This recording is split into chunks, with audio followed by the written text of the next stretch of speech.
All right, well, thanks for coming back. It's a time of new beginnings for Faith Angle. We've just moved over to Aspen, and this is, as I introduced last night, it's our first U.S. forum. So appreciate your being here in a time of continuity, and we're going to have a lot of fun today. This conference today, I think, and tomorrow is a lot more like the hedgehog and a lot less like the fox. It's going to be one big topic. I think there have been 49 Faith Angles so far. I think this is my 20th, but it's all about religion today. Chris Stewart was saying this morning that there's a sort of storyline. It's basically data this morning on where we are, the snapshot, and all these interviews, and then the why this afternoon, and the story of what's really going on more deeply beneath the surface, and then tomorrow some way that it's impacting clerics and that clerics are thinking about responding. So this morning, just a couple practical things. We're going to hear from Alan for about a half an hour to sort of bring us the best of the Pew Religious Landscape Survey. It'll be great. Keep drinking coffee. And then we'll hear from Sarah, who will respond. And then we'll turn to you. And maybe about a half an hour into the Q&A, we'll take a little coffee break for 15 minutes and then come back and go one more hour of conversation. And if you would, as sort of long time, you have a question to get in the queue, just flip your table tent vertical and we'll make sure that you're in the list. Also wanted to quickly mention Mike Cromarty's wonderful heart for young people and for rising journalists that are just getting started. We have a forum in his name coming up in about 3.5 weeks, April 13th to 15th in Middleburg. And if you know of a younger journalist who's under age 35 and might want to nudge their hat in the ring, you could just tell Abby or Lexi or me, and you could also spend 30 seconds to fill out the nomination, but we'll try to get great people into that mix. And speaking of which, there are, I believe, 6 journalists here this morning who did the Cromarty Forum at one point. Kelsey and Ryan and Sam, Tamara and Jack, at least 5. Matt, who's just stepped out for a moment. So we want there to be, kind of a continuity. But guys, welcome to the varsity from JV. Finally, I want to just say a word of quick thanks to Meryl Chertoff, who's joining us for most of the day today. She started the Religion Society program at Aspen. She oscillates back and forth between Georgetown Law, where she teaches, and the University of Miami Law School. And it's a privilege to have her here and in the mix. We're grateful that she created this program at Aspen and ran it for a decade, from 9 to 19. Okay, to get to it, on February 26th, the Pew Research Center unveiled a major religious landscape survey that says, among many other things, that religious decline in the United States has leveled off, or appears to be leveling off.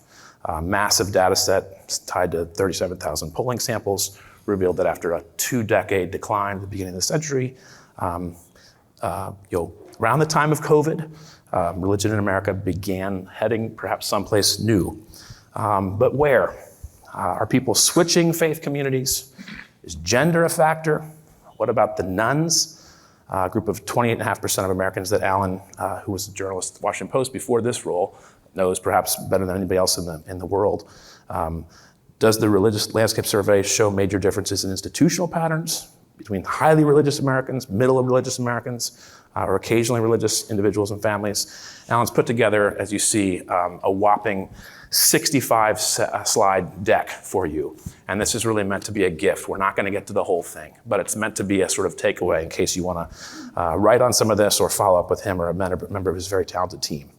And then responding to Alan will be Sarah Pulliam-Bailey, a former 8-year colleague of Michelle's at the Washington Post, and someone whose take on religion is always worth reading. If 62%, as they say in the study, of Americans who attend religious services at least once a month are Republicans, and if just 34% are Democrats, what will these changes mean for the future of our politics? Sarah is a occasional contributor to religion, especially at New York Times, in her native home city of New York. So that's it. We're moving from data this morning to the why this afternoon, to sort of the role and reality for clerics. Alan, welcome back to Faith Angle. The floor is yours. Thank you, Josh. Wow. You said I know the nuns. Maybe you meant nothing. I know nothing better than anyone else know about the nuns. It's really a pleasure to be here. Thank you to Aspen and to Josh in particular, and thank you, Sarah, for joining me in this journey, and thank you all for being here. I have had many discussions with Mark about the lead of our report and the title of our report, and I thought I would just give you a kind of a snapshot, maybe telescope months of conversations within the Pew Research Center into about 2 minutes of what we talked about. And what I'd like you to do, if you will, is walk with me through some of these slides. I'm a data person, so I kind of need the crutch of slides, unlike Chris Smith, who's a real intellectual. So on page 4 at the bottom, you have this first slide, and maybe we could just all walk through these together a little bit and talk through them. And if you just look at this first slide and you look at the top line, the trend line, and it's labeled Christian, but just imagine for a second that it weren't labeled Christian and you really didn't know anything about religion, but you were just looking at a trend line like this. What would you make of it? So there's a fourth slide at the bottom of page 2 on the back of the front sheet. Yes, thank you. It's yes, that's right. Page 2, it's the fourth slide. I'll call out the slides by number rather than by page, maybe. So what I would do is I'd say people aren't eating Captain Crunch anymore. I mean, it's clearly down, right? That trend line. Now that is the trend line for the share of Americans who identify as Christians of any flavor. And it's fallen 15 points in 16 years, so approximately 1 percentage point per year. Meanwhile, the share of Americans who don't identify with any religion has risen commensurately, but risen by about that same amount. It's been rising by about 1 percentage point per year. But that's not the full story, because now look at the next slide, which is slide 5 at the top of page 3. And now we're just looking at the last 5 years of data. And I think, again, if you were looking just at that trend line and you didn't know anything about what it was or any context of it, a fair reading of it would be sales of Captain Crunch are stable. So we found ourselves thinking about, and this is actually true, it is an actual analogy that I made to my team, the Saturday Night Live spoof commercial in which a woman takes a can and sprays it on the floor and then starts mopping. And then a man picks up the same can and sprays it on a piece of pie and starts eating. And she says, "It's a floor cleaner." And he says, "It's a dessert topping." And then the omnipotent, omniscient, and benevolent voice of Dan Aykroyd comes in and says, "It's a floor cleaner and a dessert topping." So what we ended up trying to say to the public about this trend line is that organized religion in the United States, more specifically in this case, the share of Americans who identify as Christians, is both down and level. It is both.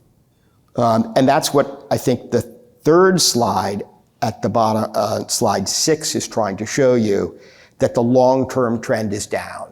The last 5 years are stable. Both things are true. Now, as a practical message to the public and through the media, it is difficult to say both things at once.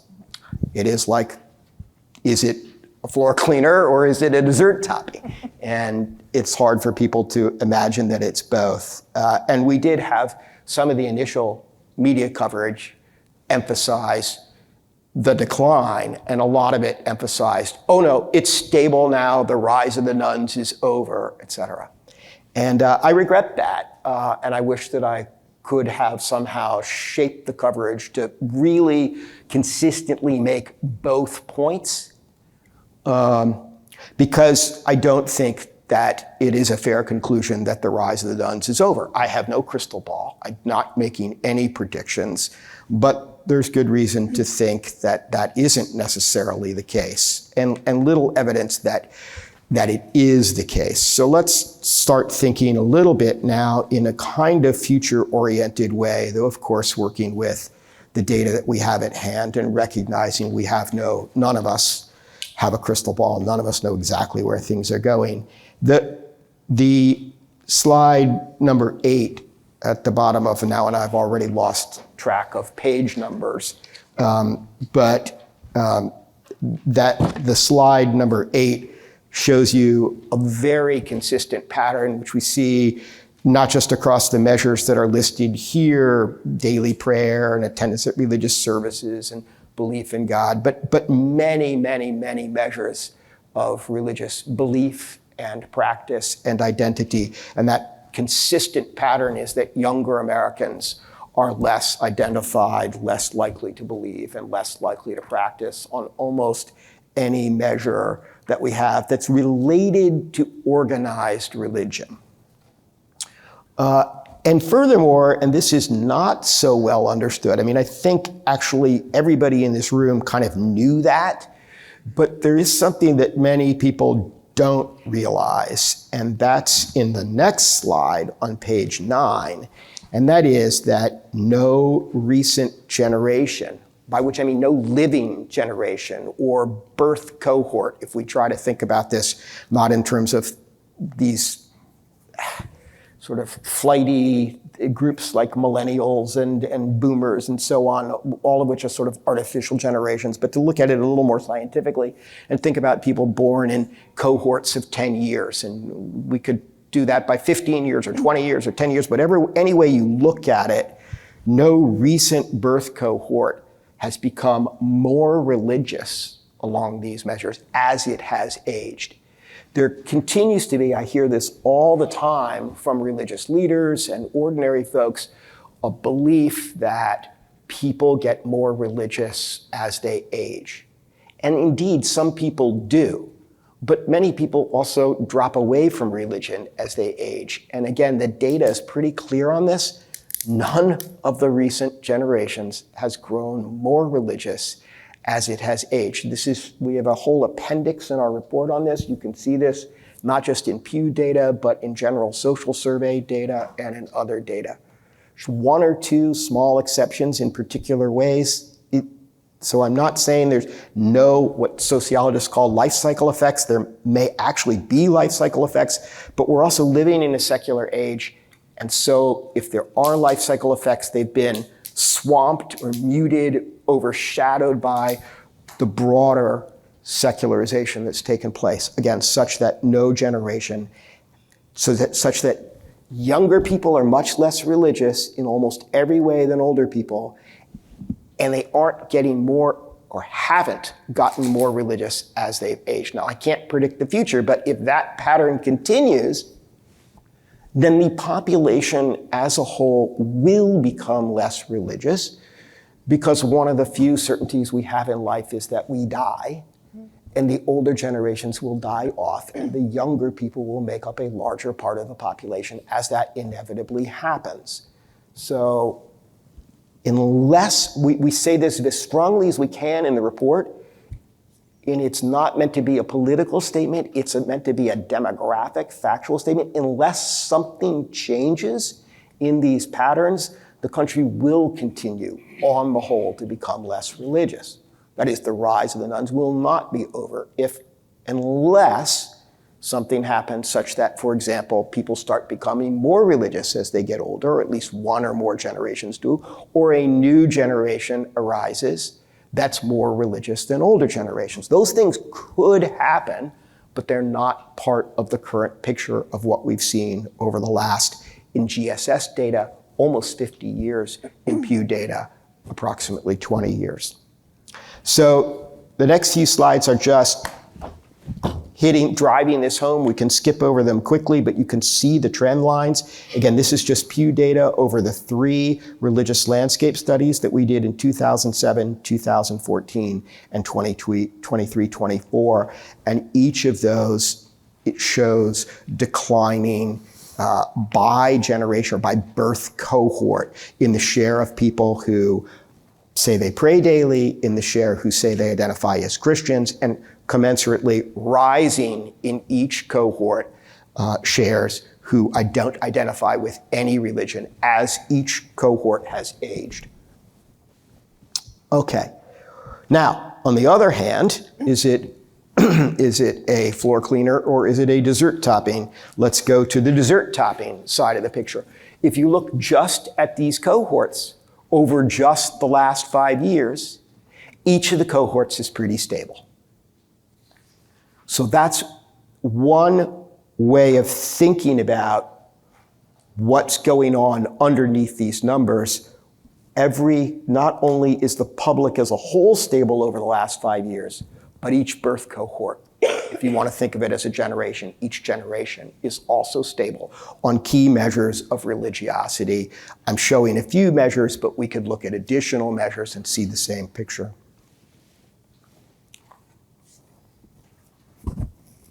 All right, let's move. I've been talking about measures that I tend to think of, and maybe the rest of you do too, as measures that are very bound up with organized religion. So attendance at religious services, rates of prayer, identification as a Christian.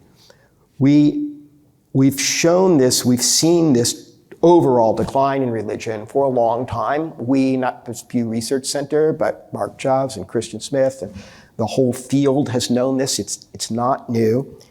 But people have asked over this period of time, well, are you missing something with these measures?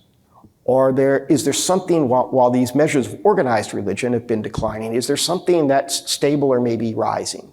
And maybe that thing is something we could call spirituality, and it's some set of beliefs or practices, but not necessarily associated with organized religion, churches, synagogues, mosques, etc. And this is a difficult question because, honestly, there's always something you haven't asked. There's always another thing you could wonder about. But we have tried to address this question by asking more and more new questions that are about things one could reasonably think of as religious or spiritual, but that aren't necessarily tied to organized religion. And I'm not a big believer that there's an easy way of separating or defining spirituality separately from religion. In fact, we've asked this question of the public, and the public does not distinguish between those. And people who are conventionally religious are also highly spiritual. So this is not an either or. It's a dessert topping and a floor cleaner situation. Again, religion, spirituality, very sort of blurry, overlapping picture. But if we think about a variety of questions that aren't tied to religion, one of the things we might see is that it's possible, at least I want to acknowledge this, that these things could be holding up better than organized religion. And I say I have to acknowledge it, but also hold it out only as a possibility because we don't have long trends on the spirituality questions. They're relatively new. The other part of the picture that's very important to acknowledge is that while there's been a rise in the share of Americans who don't identify with any religion and a decline in the share who identify as Christians, other non-Christian religions have been rising in the United States, albeit from a very small base. They have been rising. Jewish numbers are stable. Slide 18. Yep, slide 18. Jewish numbers are stable, but Muslim numbers have been increasing. Buddhist numbers have been increasing. Hindu numbers have been increasing. And insofar as one could tell from various, very, very small sample sizes, it does look like a variety of other small groups, Wiccans and such, probably have also been rising. And so you'll see that in slide number 18. Much of those rises, by the way, the rises of Muslims, Buddhists, Hindus in particular, are driven by immigration, not by people switching, not by conversion. I can show you the data on conversion. These groups basically people do convert in, but people also leave. And there isn't dramatic growth in them from conversion. There may be a little bit driven by family sizes, but the big factor is clearly immigration. And so the numbers of non-Christians in the United States are rising, and that's an important part of the picture. But let's turn to a couple of the spirituality things. And these are new questions, some of them. Some are a little bit older. This is slide 19, and we've asked, I'm almost abashed to say this is the first time we've asked this question in this form. Do you think people have a soul or spirit apart from the physical body? Now, there's some older soul questions that are kind of older wordings, so it's not entirely the first time that Pew Research Center or sociologists have asked Americans about belief in a soul. That has been done in the past, but this particular question we asked just for the first time in the Religious Landscape Study, and found that 86% of Americans believe that human beings have a soul or spirit in addition to the physical body. And what I guess I would suggest to you is that a number like 86 is so darn high that even if it has fallen, it can't have fallen that much, right? It can't have fallen 16 points because it was never more than 100%, right? So perhaps this is the kind of measure that's holding up a little bit better than measures of organized religion. Now, belief in God or universal spirit is down. That is an older question that has been in decline. In particular, the share of Americans who say they believe that with absolute certainty has been declining. The share who say they don't believe it at all has been rising. But that number remains very high at 83 percentage points. And it's possible that it's holding up a little better than some of these measures of practice, especially, and identification with organized religion. A new question asked here for the first time in this survey: do you think there's something spiritual beyond the natural world, or do you think the natural world is all that there is? A kind of a choice question, forced choice as we call it. And the vast majority of Americans, almost 8 in 10, say they believe there's something spiritual beyond the natural world. Belief in an afterlife also remains quite high. And if you net these things and look at the share who believe at least one of them, it's 92%. So again, I want to just nuance the picture of American religion a little bit. There is decline. There is possible also elements of stability. This is a kind of question that Mark and other sociologists have been talking about for many years. Is it all decline, or is there some stability in the picture? I would say one of the things we're seeing in the Religious Landscape Study is some elements of stability. So stability in the last 5 years, possible stability in some of these measures of non-organized religion. And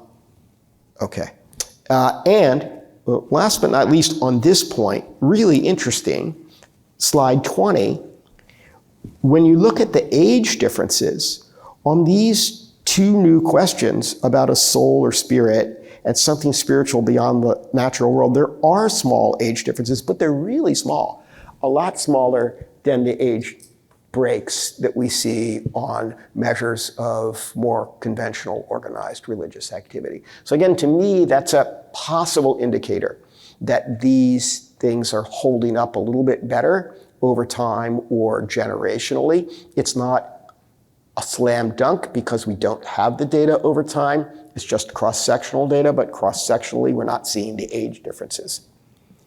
Okay.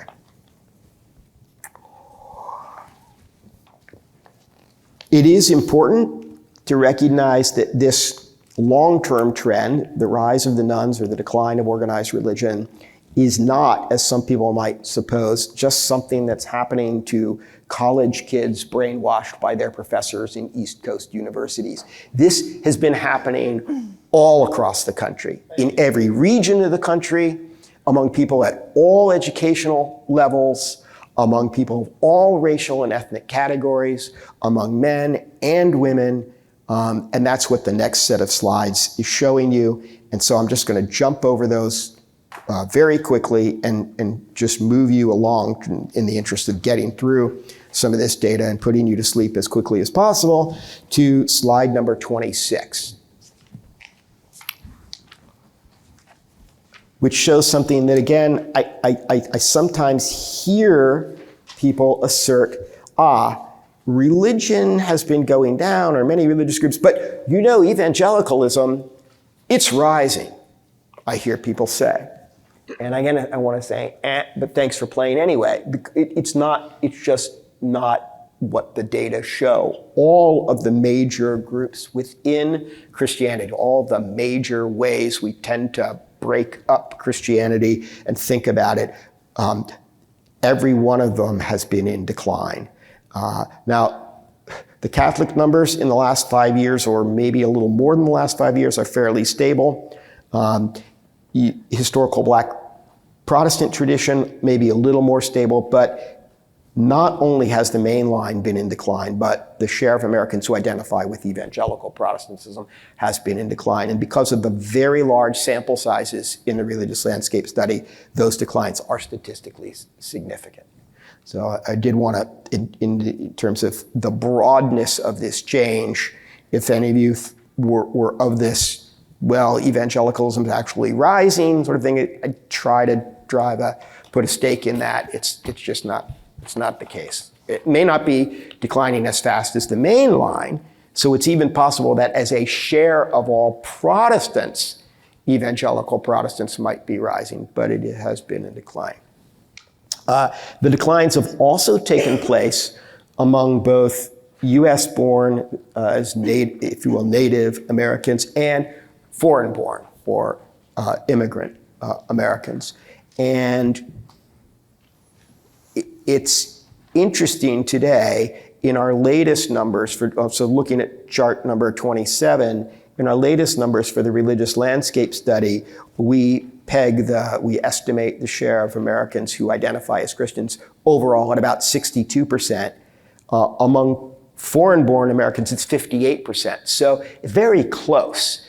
In other words, what I would suggest to you is that immigration hasn't been driving down the share of Americans who are Christian. In fact, the majority of immigrants to the United States are Christian. And you could even make a case that immigration has bolstered some Christian numbers, such as like Catholic numbers. But at the same time, it is also true, as I indicated earlier, that immigration is increasing the share of the non-Christian groups. And if you notice, that share has been rising over time. In 2007, it was 8% of immigrants belong to non-Christian religions. So that's Judaism, Islam, Hinduism, Buddhism, and so on. Sikhism, Baha'i as well, are also, all these world religions are captured, though we can't break them all out individually. And then it went to 12% in 2014, and it's 14% in 2024. Those groups represent, all told, about 7% of the overall public and about 14% of foreign-born Americans. So that's one indication that immigration is an important driver of the rising, if you will, religious diversity in the United States. Diversity is a complicated question, but at least if we were to think about it in those terms, as non-Christian religions rising as a share of the population, immigration is a major factor in that. Yet another point that I think is really interesting, you'll sometimes hear people say that white Christianity is in decline. That overall Christianity isn't in decline, but only white Christianity is in decline. And it is true that, in a sense, white Christianity is in decline, but I think the thing to realize is that that's in part because the white category of the US population is in decline. And so I want you to notice something really interesting on slide 28, that the share of unaffiliated Americans who are white has gone down, as in much the same way that the share of Christians who are white has gone down, both reflecting the overall change in or rising racial and ethnic diversity of the US population. All right, now we get to the more interesting and important part. And so here I want to have a little bit of a riff, if I can, on the why question with survey data. Surveys, public opinion research can do a pretty good job, I think, I hope, of showing us how public opinion has changed or how public beliefs, behaviors, any set of questions that we ask repeatedly using the same methods and the same question over time, we can get a trend. But the survey itself doesn't tell you why that's happening. And there are certain cases in which you have public opinion moving to different points, and a major event that took place in between, a well-publicized, well-known event, and you can make a reasonable inference that that event may have caused the change. So we're all kind of familiar with that. We make those kinds of inferences. But we also have to be wary of a post hoc ergo propter hoc kind of fallacy, and we should make these inferences with a lot of caution. And just as a matter of mental hygiene, I think it's really important to distinguish between what we can see in the empirical data and the hypotheses we have about why it might be changing. And you'll notice, if you are crazy enough or interested enough to read our entire 400-page report on the religious landscape study, it doesn't discuss why at all. And that's very deliberate, because we do want to enforce on ourselves this humility, or I'll call it mental hygiene, to maybe not go there right away. I'm really interested in this question, and I do have some thoughts about it. I would like to talk about a human mind wants to know why. But I think all of us, especially in, now I'm going to even kind of raise this point above the talk about religion, but in this moment in American life, when so much is going on, that the mental hygiene of distinguishing between what has happened and why it's happened is important. And so I'm going to stick initially, at least, to discussion of what has happened. But behind the declines in organized religion and the rise of the nuns, I can at least answer the why at approximate level. That might really not be very satisfying to you, but at a level of maybe think of it as the dynamics or the how it has changed is also. And so let me try first to describe a couple of proximate reasons for both the long-term decline and the recent leveling off. And then I'm really looking forward to these other discussions during the course of this 2 days that are really about theories, hypotheses about the why, but not something that we can kind of nail. But the sort of the how, or the mechanics of it, I think I can pretty much nail, so let's do that. The first thing is that we can see that Americans have been changing by these birth cohorts or generations, and each successive birth cohort or generation seems to have been raised with less religious identity and practice than the previous ones. And I don't mean to that's not kind of saying parents are responsible, because parents are reflecting the changes in the broader culture. So again, this doesn't explain at a deeper level why, but part of the pattern that is really important to recognize is that this is taking place by birth cohort, or another way of thinking about it. Slide 30. Yeah, slide 30. Or another way of thinking about this is that the whole population's level of religiousness could change without any individual changing, at least in theory. Because, or as one sociologist has put it, it's not so much that people change as that people die. So as the older, more religious generations die off, and the younger, less religious generations come of age and then become a larger and larger part of the population, the characteristics of the overall population could change, even if individuals weren't changing. Now, individuals are changing, but first let's look at these kind of generational replacement effects. And you'll notice in slide 30 that each age cohort has been less Christian than the previous one, or than older ones, in a really very straight line sort of pattern. So people born in the 1960s, now ages 50 to 64, 90% identify as Christian. Those born between 2000 and 2006, it's 75%. But also when we ask them about their childhood experiences, so this is slide 31, you'll see that those born in the 1960s, 58% of them said that when they were a child, they went to religious services weekly or more. Among those born in the 40s, 68%. When we look at this youngest cohort, which is just only partially, not even a full decade, because we're only picking up people when they hit the age of 18, 48% say they attended religious services weekly or more as children. And you'll see that commensurately, the shares who say they seldom or never attended religious services as children have been rising. So this is not probably telling you anything you wouldn't have guessed, but Americans are being raised or socialized with less and less religion by age cohort over time, or at least that's what retrospective self-reports seem to be indicating.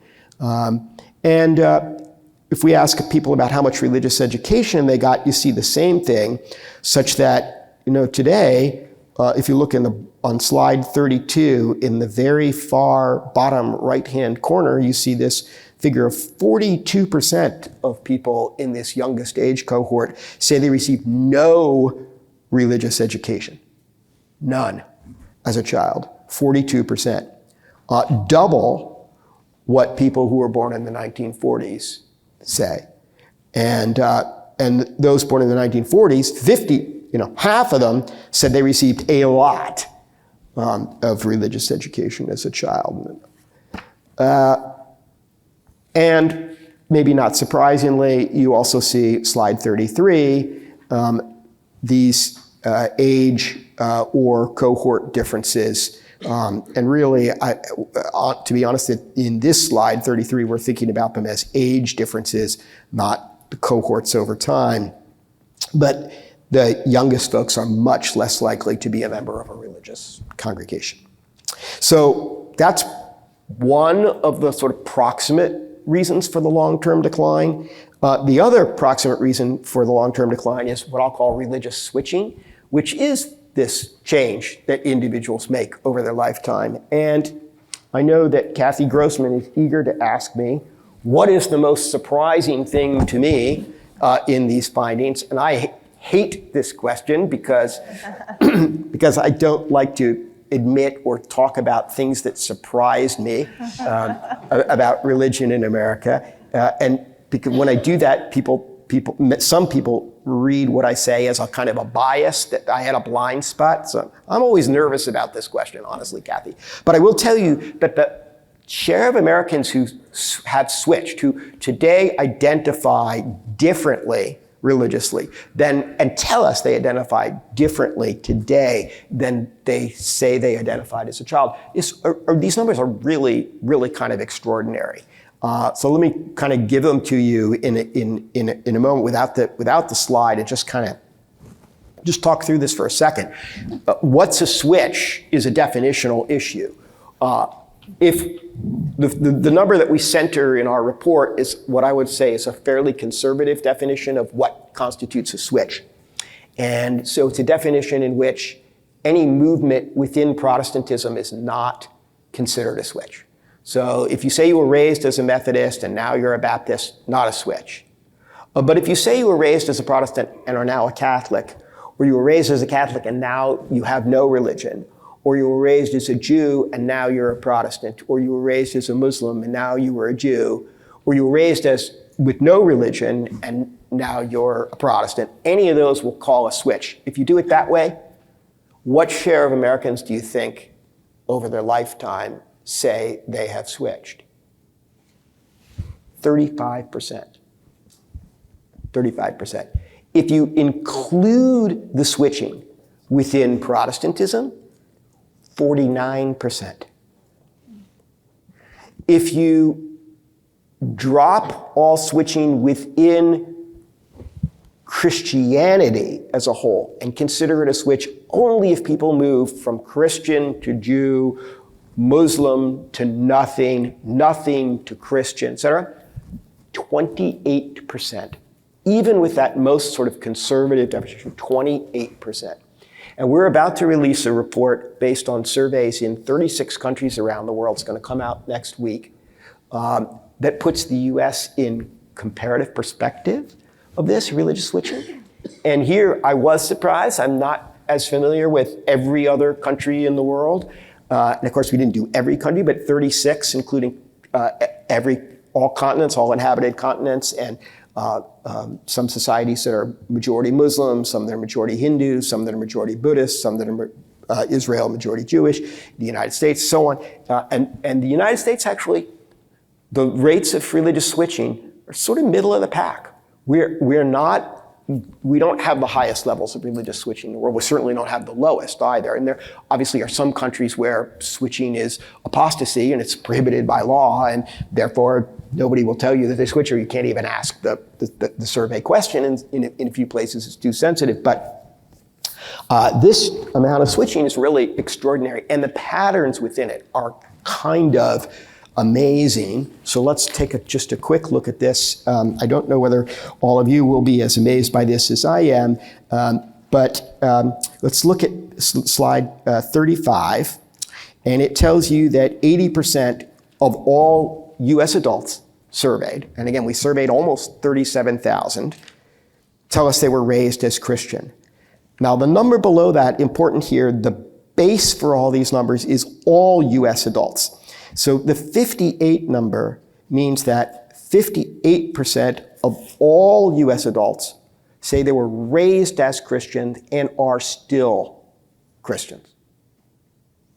So 22% of all US adults were raised as Christians and are no longer identify as Christian. 22%. And where have they gone?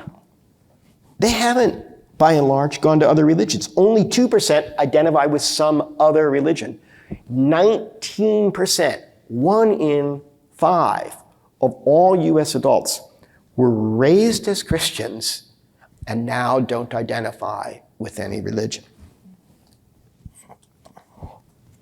We can go through these slides. I have only 5 minutes left, so I want to jump a little bit ahead to what these look like when we think of them as ratios. So let's go to slide 38 on the bottom of the next page.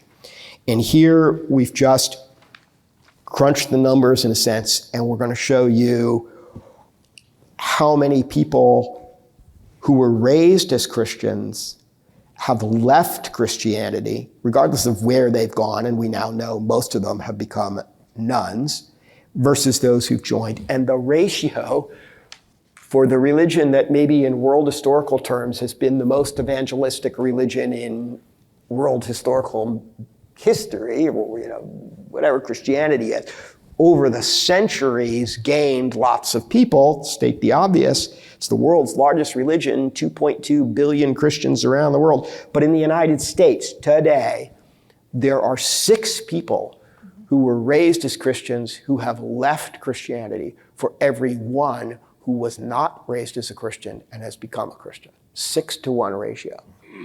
And it's almost exactly the reverse for the religiously unaffiliated. There are 5.9 people who were not raised as religiously unaffiliated who are now religiously unaffiliated for every one person who was raised as religiously unaffiliated and now identifies with a religion, Christianity or any other. And you'll note that the numbers, in a sense, are negative. The ratios are more in favor of leaving than joining for both Protestantism and especially for Catholicism. Yes. Now, this next analysis is one I particularly love, and I'm delighted that I managed somehow to get here through all these slides, because this is one of the places I really wanted to take you. Slide 40. And the question here is, what does this big picture of religious change look like in America? Is the picture one of sort of overall slide all the way, from the top to the bottom? Or is it more a picture that's akin to what we see in politics in the United States, with kind of a polarization? I hate to use that word because it has so many political dimensions to it, but imagine a picture in which, or at least hypothetically, you could imagine the share of Americans who don't identify with any religion could be rising. And But the share who are highly religious could be stable or potentially even growing, at least theoretically. And what you would have is sort of hollowing out of the religious middle. And I want to tell you, if we go back, the last time I presented here, it was on Jews in the United States and our 2020 survey of American Jews. And that is the picture of what's happening within the Jewish community in the United States. The high end, the share of American Jews who are Orthodox and especially ultra-Orthodox or Haredi is growing. And the share who are Jews who don't identify with the Jewish faith at all, they don't consider Judaism their religion, but they identify as Jewish by culture or ethnicity, ancestry, etc., and who are lowest in traditional beliefs and practices, is also growing. And sort of the middle, while still where most American Jews are, the middle is still the majority, is shrinking within Judaism. And so one of the things we wondered is, well, is that true for the religion in general in America? And I think we can basically, I hope I can persuade you, I'm convinced by these data, that it's not. That's actually not what's happening. The middle is not shrinking in American religion. Now, I'll state the obvious, what is the middle is also going to be a definitional question. How do you define the middle? But let's look at it a few ways, and trust me that we also looked at it a lot of other ways.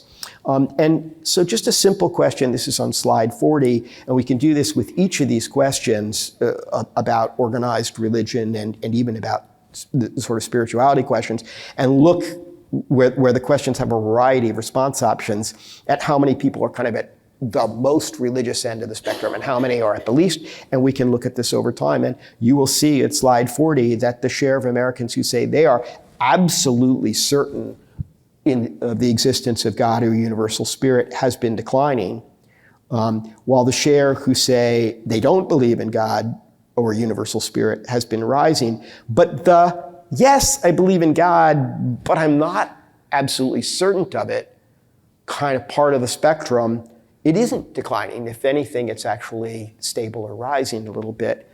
Now that is just one question. Believe me, we could do that with other questions. It's a sort of a repeated pattern. But that might not be as persuasive to you as I think slide 41 is, at least to me. And it's a more complicated slide, but it is looking at those age cohorts or birth cohorts over time, and looking both at them over time and cross-sectionally at any one time. And in both cases, the share who are sort of moderately religious has not gone down, whereas the share who are highly religious has shrunk, and the share who are minimally or low on the religious spectrum has increased. This particular scale is based on a combination of four measures: belief in God, salience of religion, that's how important you say religion is in your life, how often you attend religious services, and how often you say you pray. And those who do a lot of those things are very high, are categorized as very high, and those who do or say few of those things are categorized as low, and everybody else is medium. And the point I'm trying to make is that we could change those definitions, but if we keep those definitions constant over time or look at them by different age cohorts, we see the same picture again and again, which is the middle is actually stable or growing. It's the high end that's shrinking and the low end that's growing. Do I have time to get into gender, or should we pass it along? Go for it. Okay, all right. So this is you'll just note, friends, we've got pandemic, we've got gender, pandemic, religion and politics. We've got a couple more sort of Y-angled questions a little bit coming up. So there's going to be more for the Q&A. Let's do one more on gender and then let's flip, okay, to Sarah. Okay, so the fact that there is a gender gap in American religion, and in fact a gender gap generally speaking, at least in Christian contexts all around the world, has long been known, and it's pretty startlingly strong actually in the United States. That is, women are much more likely to identify with a religion than men in the United States. They are more likely to say they pray daily. They're more likely to be members of religious congregations. They're more likely to attend on a regular basis, and so on. But that gender gap does appear in our latest data to be narrowing both over time in the time series of surveys that we're looking at, but also within these age cohorts. And just jumping to the chase, slide number 46, you can see, for example, the share who identify with a religion, any religion, in the older birth cohorts, women more likely than men. When it comes to the youngest birth cohort, those born since 2020 who are 18 and older, it's equal numbers. The difference between 57 and 58 is not statistically significant, but the point is there's basically no gap there anymore in the youngest generation. And in the next couple of slides, you'll see similarly the gap declining as you look at age cohorts, and you get younger and younger, declining gap in the share who say they pray daily, in the share who say they believe in God with absolute certainty, and in the share who say that religion is important in their lives. To be sure, and this is an important point, the gap is still there on most of these measures. So what I would say the gap is narrowing. The gap is not reversed. There's been some reporting, anecdotal reporting, that suggests that young men are flocking back to churches, maybe for political reasons, and that younger men are more religious than younger women. The data don't exactly bear that out. Younger women in the United States still are more religious than younger men by most of these measures, but not nearly as more religious than older women are compared to older men. And the last thing I'll just tease you with there is, while a lot of the anecdotal reporting has focused on young men coming back or flocking to churches, I would just submit to you that logically the gender gap could be narrowing because of that, but it also could be narrowing if younger women are becoming less religious. And so both things, or some of both, could be happening. And for those of you who are reporters, I've seen very little written about this second possibility, which I'm just raising as a possibility. And there's more to be said and more to discuss, but I wanted to give you that quick. I should tell you the Religious Landscape Study, it's the largest single survey that Pew Research Center does. We started transitioning away from doing surveys by telephone in 2014. We basically stopped doing telephone-based sampling in the United States in 2019. The way we do something like the Religious Landscape Study, the state of the art today, is we take the US Postal Service's master list of all the residential addresses in the United States. We divide it up geographically. We randomly sample addresses. We send letters to each address. The initial letter contains 2 $1 bills. So this part's off the record just for a second. Literally in this process, there's a room in which there are boxes of $1 bills stacked from floor to ceiling. Not at Pew Research Center. Don't come to Pew Research Center looking for boxes of $1 bills. But somewhere in the world, somewhere in the United States, there was a room stacked from floor to ceiling with $1 bills and an armed guard outside. Those $1 bills were inserted, 2 of them, in each of the initial letters as a trust-building measure to people. Now we're back on the record. People received the letters, and each letter contained a code. It contained instructions that it should go to the adult in the household who most recently celebrated a birthday. That's a simple within-household randomization method. And then ask them to go online to take the survey. If they didn't want to take it online, we sent it to them on paper. If they didn't want to take it online or on paper, they had the option of calling in to a telephone number and having a live interviewer administer the survey to them. But we made no outgoing telephone calls. So the frame for the survey is address-based. Primary method is mail outreach. Primary response mode actually is online, but this is a very complicated and very, honestly, expensive survey to do. There's a reason we can only do them every few years. It's also, I like to believe, I genuinely do believe, the most authoritative data we have on the religious composition beliefs, practices in the US public. And so I really want to thank those who ponied up the money to allow us to do this. And that's the Pew Charitable Trust, the Lilly Endowment, Templeton Religion Trust, the Arthur Vining Davis Foundations, and the MJ Murdoch, that's Murdoch with a K, has nothing to do with the newspaper family, Charitable Trust.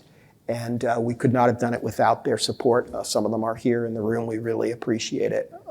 And they are not responsible for any errors of interpretation or fact, but did make this possible. Thank So you we all to owe those them a debt of- foundations. Thank we you all to those owe them a debt of foundations. And gratitude. thank you to you, Alan. This is a Yeah. wonderful presentation. Sarah. Yeah, thanks for having me. It's exciting to be here. I haven't been here in probably over 10 years before I had kids. Now I have two little girls, 9 and 2, and I spend most of my days with them and then do some freelancing on the side. So I come here with a lot of humility. Like I spend my days with like little toddler, not poring over research. But I thought in the spirit of generosity, since I'm not doing sort of daily journalism, I can give you story ideas and not feel like you might like take them from me. So I'm happily giving you, I'm here to give you some ideas out of this data. So I've read the executive summary 3 times because I wanted to like really soak in the data. I think sometimes, long. It's 80 pages. It's a long report. But I remember the first 2007, I think it was, I was just entering journalism. I was just like finishing college. And I feel like sometimes your brain gets kind of stuck in a certain era or a certain year, and you still think it's that year, and you still think that person is still president, and you still, and you have to like, no, we are in a new time, a new era. And I feel like this data is so great for kind of giving us these benchmarks of like, yeah, it used to be this way, and it's no longer this way. You kind of have to remind people that. And so, we look at why does it matter? And I've been lucky to work with Kathy and Michelle and Yonat and spitball ideas with Jack and Daniel and Eugene. And just what I feel like you can go in a lot of different directions here. There's sort of the high level, like, what is the state of the union, right? Like, where are Americans at with Christianity, right? Like, but I think if you dive a little bit deeper, you can go into different categories. Alan just mentioned gender. I think the idea of covering like why women aren't pulled into Christianity or religious switching, that's like, I think a super interesting lane to go in. That's an example of, so if there's like the manosphere that's getting covered quite a bit with like Joe Rogan, et cetera, there's like this whole other sphere, the tradwife industry. So why aren't women as are they like detracted by that? Or why hasn't that, taken off as much? So that's an idea. But then also, and again, Alan mentioned religious switching. If you're not getting emails from the Pew Research Center, you should be. They will offer you an embargoed copy of a survey that's coming out on Wednesday of globally, what does religious switching look like, as Alan mentioned. And I think it's really interesting in the sense, when you look at immigration in particular, when people come to the US and they want, say, a better life for their kids, what are they maybe sacrificing? I think that this has played out in some good storytelling in fiction. I really enjoyed the shows Remy, which is about a Muslim American, and Never Have I Ever is about a Hindu American. And they show, again, it's pure fiction, but they show just this aspirational life that these parents are coming to provide for these kids, but the kids are having all these like tensions, like do they want to look like their white friends or their Christian friends or whatever. And so I'm wondering if there's journalistically some more like narrative storytelling that could come out of religious switching and immigration in particular. What do you sacrifice, when you come here for the American dream? I think also looking at the nuns, I find the nuns to be a really tricky category to write about if you're writing from a religion angle, because it's kind of like being a baseball reporter and covering people who don't care about baseball anymore. It's like, well, then why do we care about them?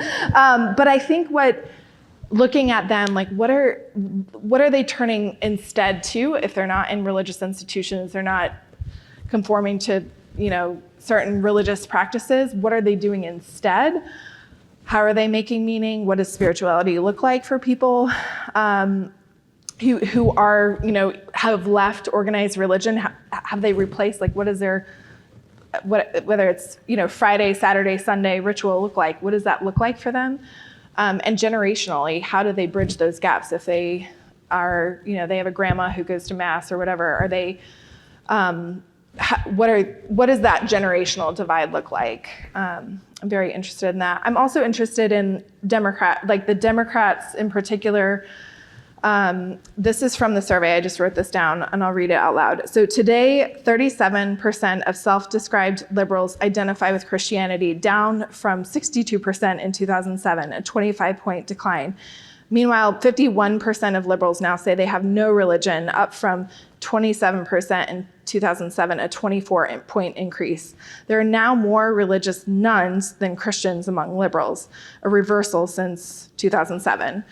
So Jack is like the premier expert on this, go read his book. But I am curious why progressive Christianity has not been able to kind of like pull in people from kind of the Christian MAGA as an alternative. The national response to Marion Buddy's address was pretty strong, but it still feels like there's like democratic, I don't know, some would say it's tone deafness. Does it reflect it or does it create it? Like that's sort of a question there. And then also there's a lot of writing.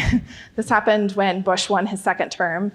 And I feel like whenever Republicans win, there's like all this interest in evangelicals suddenly because they are such a large percentage of the electorate.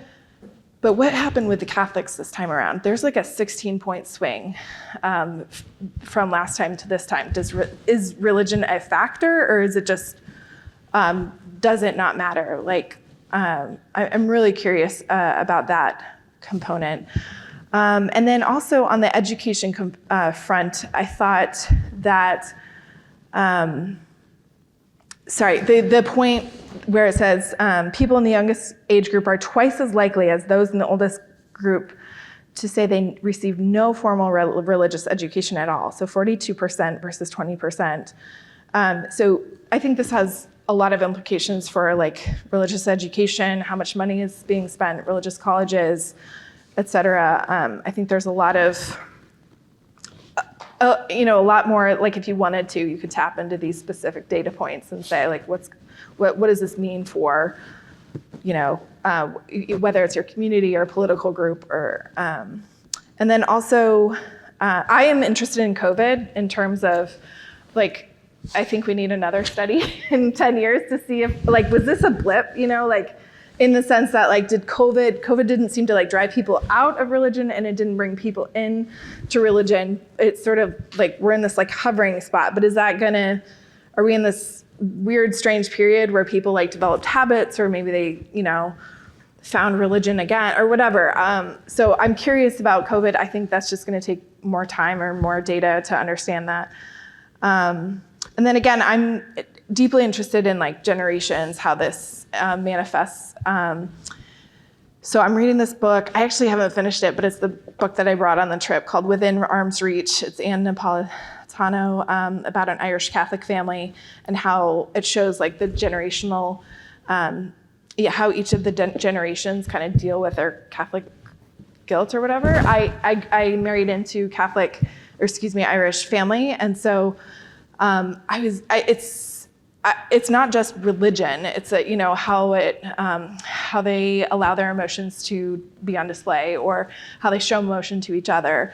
And so I find like data like this to be helpful in, again, looking at the generational, like if you're raised a certain way or you have certain religious education, how do you interact differently with your granddaughter, for example. So I also, I'll wrap this up in just a second, but I think data can give us clues, but it can only do so much in terms of, again, explaining the why. But I think I think what this doesn't necessarily show us is how like DEI, I think, has been a kind of a lightning rod for communities. And so I don't know, again, I don't know that like the Pew Research Center can like get at that, but I would say like race, religion, and sex all kind of intersect with each other in really dynamic ways that can create kind of interesting stories. Because I think a lot of editors will look at data and they'll say, oh, religion is on the decline. That means people aren't interested in it anymore. Well, I think it actually means the opposite. I think it means that it's ripe for like conflict and confusion and kind of complications in communities. Who's influencing who is a big question right now. I think some books that have been helpful to me in recent times include Taking America Back for God, Christian nationalism book, Jesus and John Wayne, Kristen Dumais, she will have another book out on women. And whenever that comes out, I think that will be interesting. I also appreciated Christian Smith's Divided by Faith. I'm like 20 years late to it, but I think it's really helpful on how faith can inform like your views on race. So those are some kind of spitball-y ideas. So I'm happy for any feedback, or if you have questions about sourcing, or happy to try to help. Wonderful. We've had Kristen and Yeah. Andrew Whitehead and Mark as well here on these topics, and this is great. So I just have one quick thing to say, and the topic of like showing your emotion or not showing your emotion and being super strict about the why. All the Pew guys are just like totally, zoned in on the data.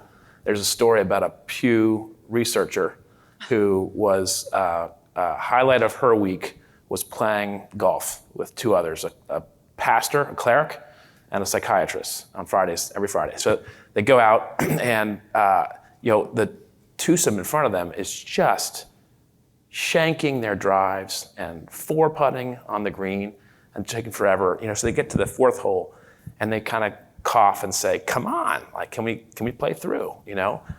And the caddy for this twosome ahead of them comes rushing back and says, "Don't you know who these guys are? These guys are the firemen who pulled those kids out of the orphanage. They're heroes. They were in all the papers last week. You didn't follow the story?" And they instantly start feeling guilt. And the priest says, "God in heaven, I was a sinner at birth. Surely forgive me. I need healing from my sins." Psychiatrist says, "This has got something to do with me. It's my inner child. This is about my own upbringing and my own story, and probably my childhood." And the Pew researcher steps back and says, "It would be more efficient for them to play at night." All right, Will Salatan, you're up from the Bulwark. Great presentations, both of you. Thank you so much.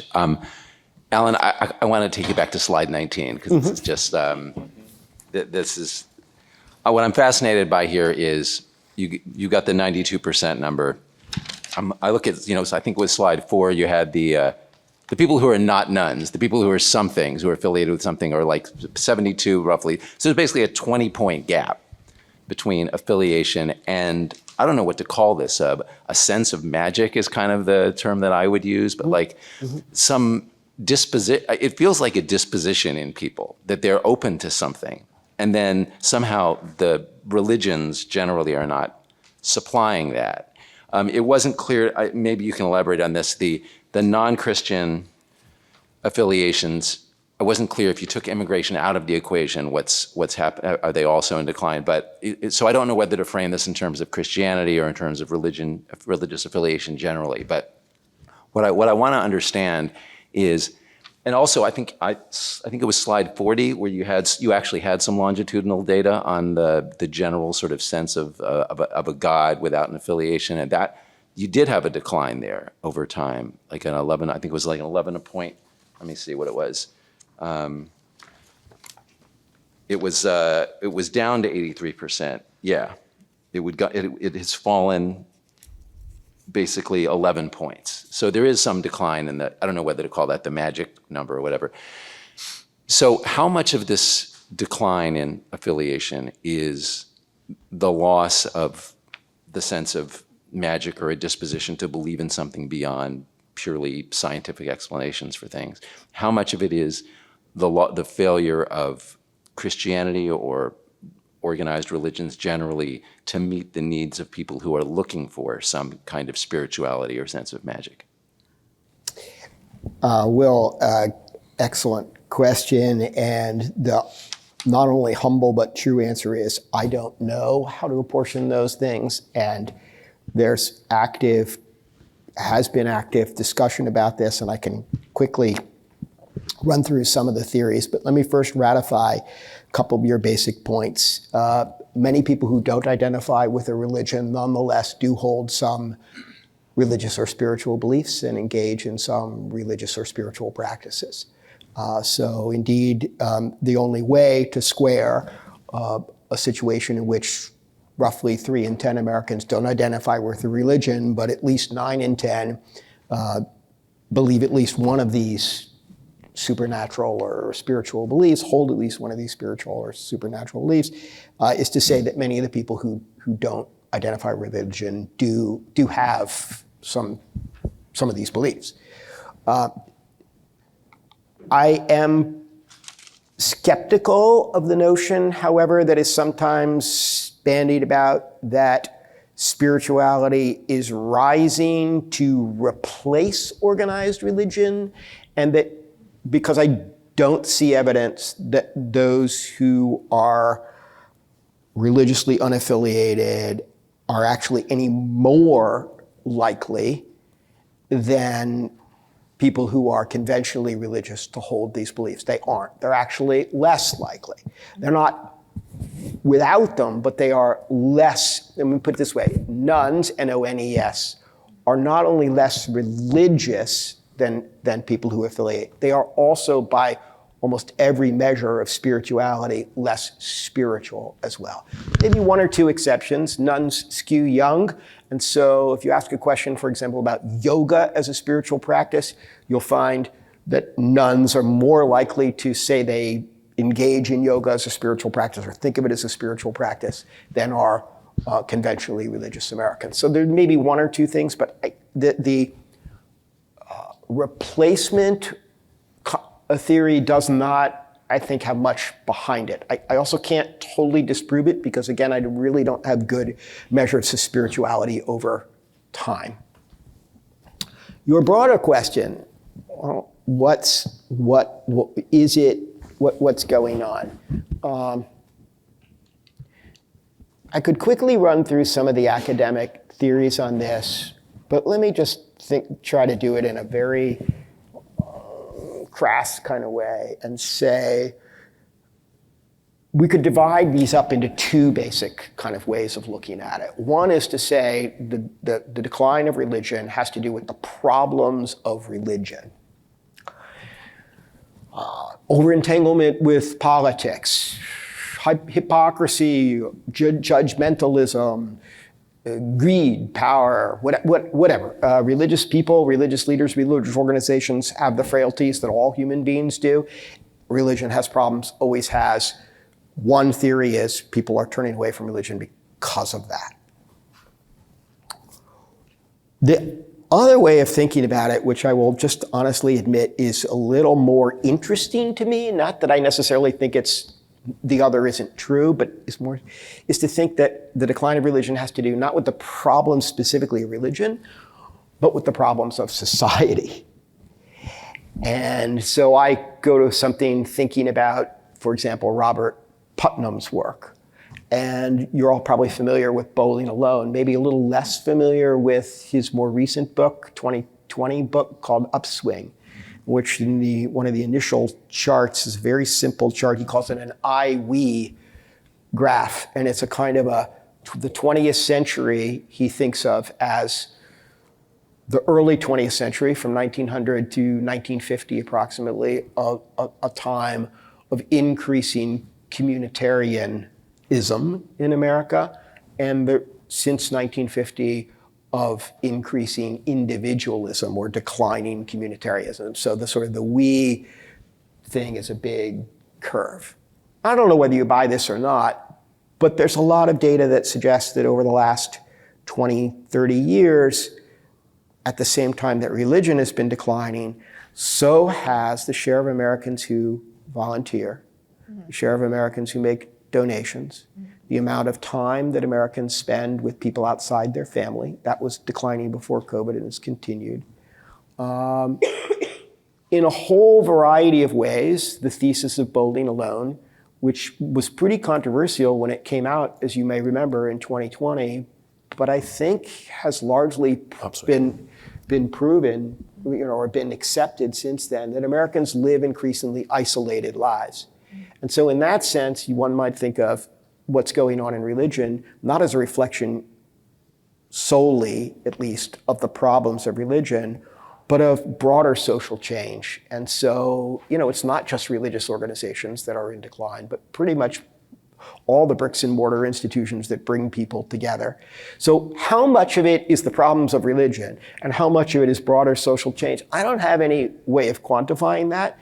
And I would even suggest to you that, sort of Occam's razor suggests the simplest explanation is, well, it's probably some of both. Yeah, go ahead. Can I just follow up on that? Yeah. Because the individual communitarian distinction, that resonates with me. I kind of instinctively want to buy that. But I'm looking at your data, and I think so the question, so you have the 3 questions on slide 19, 4 questions there. And the one for which you have the longitudinal data in slide 40 is the do you believe in God or a universal spirit, which one could construe as more of a communitarian inclined question, like it's a universal thing, we all are part of this.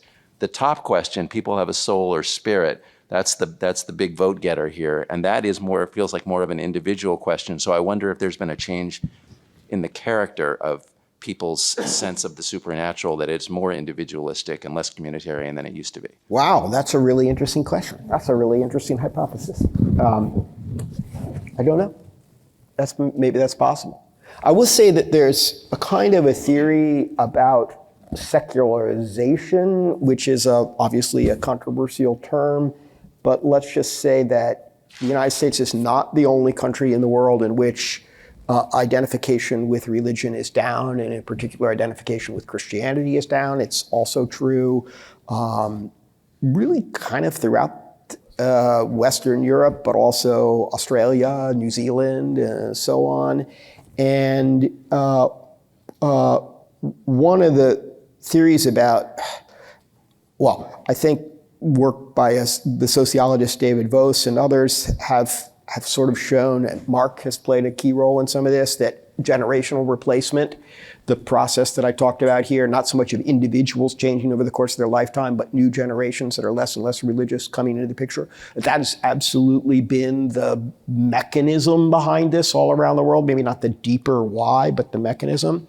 And there's been some theorizing and some evidence about the usual pattern in which this takes place. And some people will argue that pattern follows what some colleagues of mine call the PIB, P-I-B, practice, importance, belief. And so that the first thing, as basically the idea is, as countries secularize, the first thing that falls away is religious practice. Because in some ways, that's the hardest thing. That's your sacrifice of time. So the first thing that goes is you stop going to religious services, or depending on your tradition, maybe you stop going to the temple, or you stop making the sacrifice, or you stop doing whatever it is. You stop, maybe you start driving on the Sabbath, etc. And then the second thing that declines is the importance of religion to you. Practice falls away first, then importance. Belief is, some argue, the last thing that goes. So let me try to put it this way. Is it a dessert topping? Is it a floor clean? We have these measures of kind of spirituality, and they're still really high. And let's even say arguendo, let's assume arguendo that they're holding up much better than organized religion. Does that mean there's a lot of stability and a core there, and it's not going away, and religion and spirituality is really there, and it's deep within us, and it's not going to decline? Or does it just mean we're somewhere on a spectrum of secularization still, in which the practice has fallen away, and the importance has fallen away, but the belief is the last thing to go, and so it's still there? And I don't have an answer to that. I mean, It's very compelling. All right, so we've got, this exact time is 10:35. Let's take a break and come back at 10:50. We've got Mara Gay, Kelsey Dallas, Ryan Struck, Jack Jenkins, Dan Silliman, Jer Fitzgerald, Jason Shelton, and if she doesn't talk about surprises, Kathy Grossman. Mara Gay from the New York Times. Yeah, thank you for an incredible presentation. I had one question, a couple questions. Mainly I'm just listening to your why and thinking that might be a great question for all of us journalists to dig into in the months and years ahead. But I wonder how we should be thinking about the decline in Americans affiliating with Christianity, especially, but really all religious institutions, in terms of just the overall decline in faith in institutions in American life, and you kind of touched on this briefly.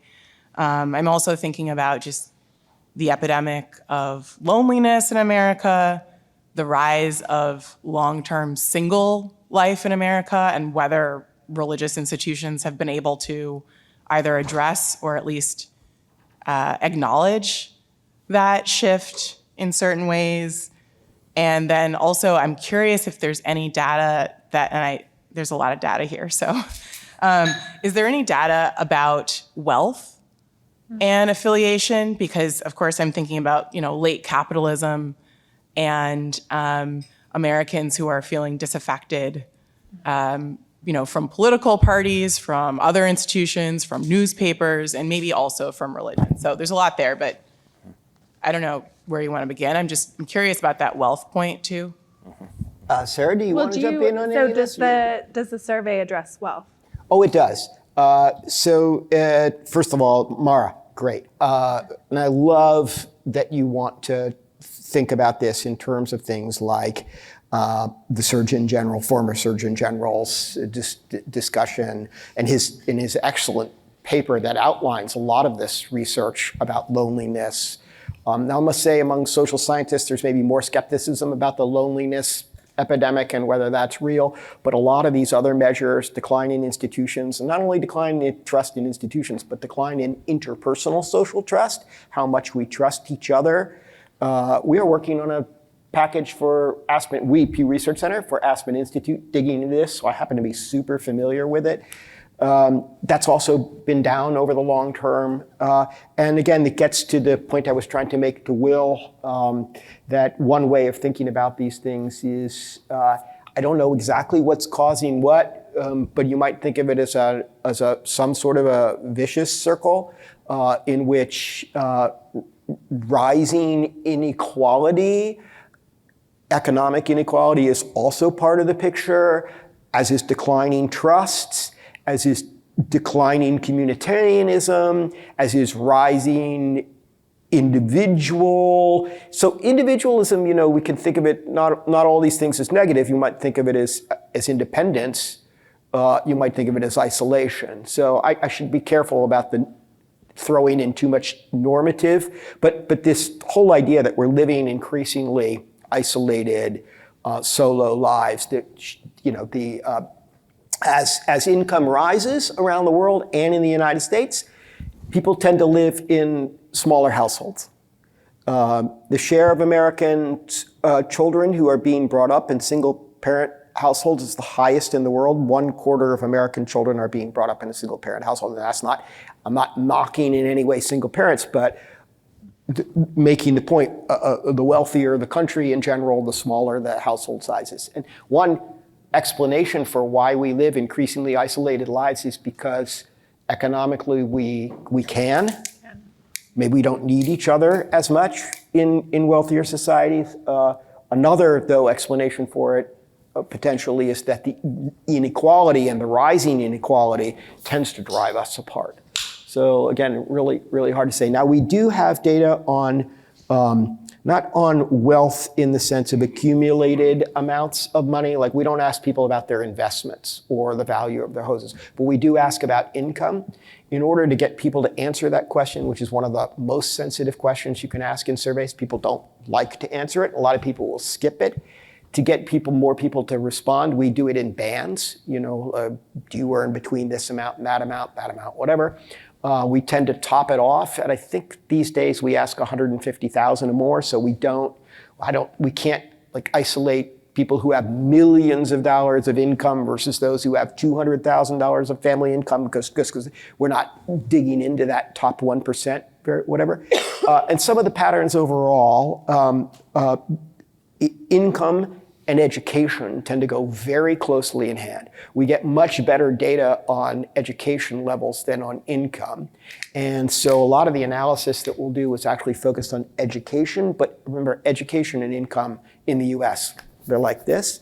And the really interesting thing, I think, is that higher levels of education and income, to some extent, income data not so good, but the education data do correlate with lower levels of religiosity in the overall population. You see this especially at the super high end of the education spectrum, where people with postgraduate degrees are much more likely to be atheists or agnostics than people with lower levels of education. But an really interesting thing happens within a religious group. So if you look at a group like Catholics, or you look at a group like members of the Church of Jesus Christ of Latter-day Saints, and you look just within that group, suddenly it flips. And those with higher levels of education are, not always, but in many groups, then tend to be more involved and more religious within that group. And so I think one of the things that's happening, honestly, is that low education and economic travails make it hard for people to participate in religious institutions. State the obvious. You're a single parent, you have low income, you're working 3 jobs. You can't go to church because you got to work, or your car doesn't work, or you got to take care of the kids or whatever. So one of the things that happens is you get higher within religious groups, you sometimes get higher levels of participation. And within the Church of Jesus Christ of Latter-day Saints, one of the things we saw in our research there is actually higher levels of buy-in to the teachings of the church among people with higher levels of education within the group, while it's the reverse correlation for the general public. Does that help? I think it's really an interesting question. It does. I guess it's hard to get at that. I mean, there's so many Americans who have college degrees whose incomes are not keeping a pace with what the previous generation had. So I'd be curious to see, if there's some trend to be discovered about kind of intergenerational wealth, or a reversal of intergenerational wealth building.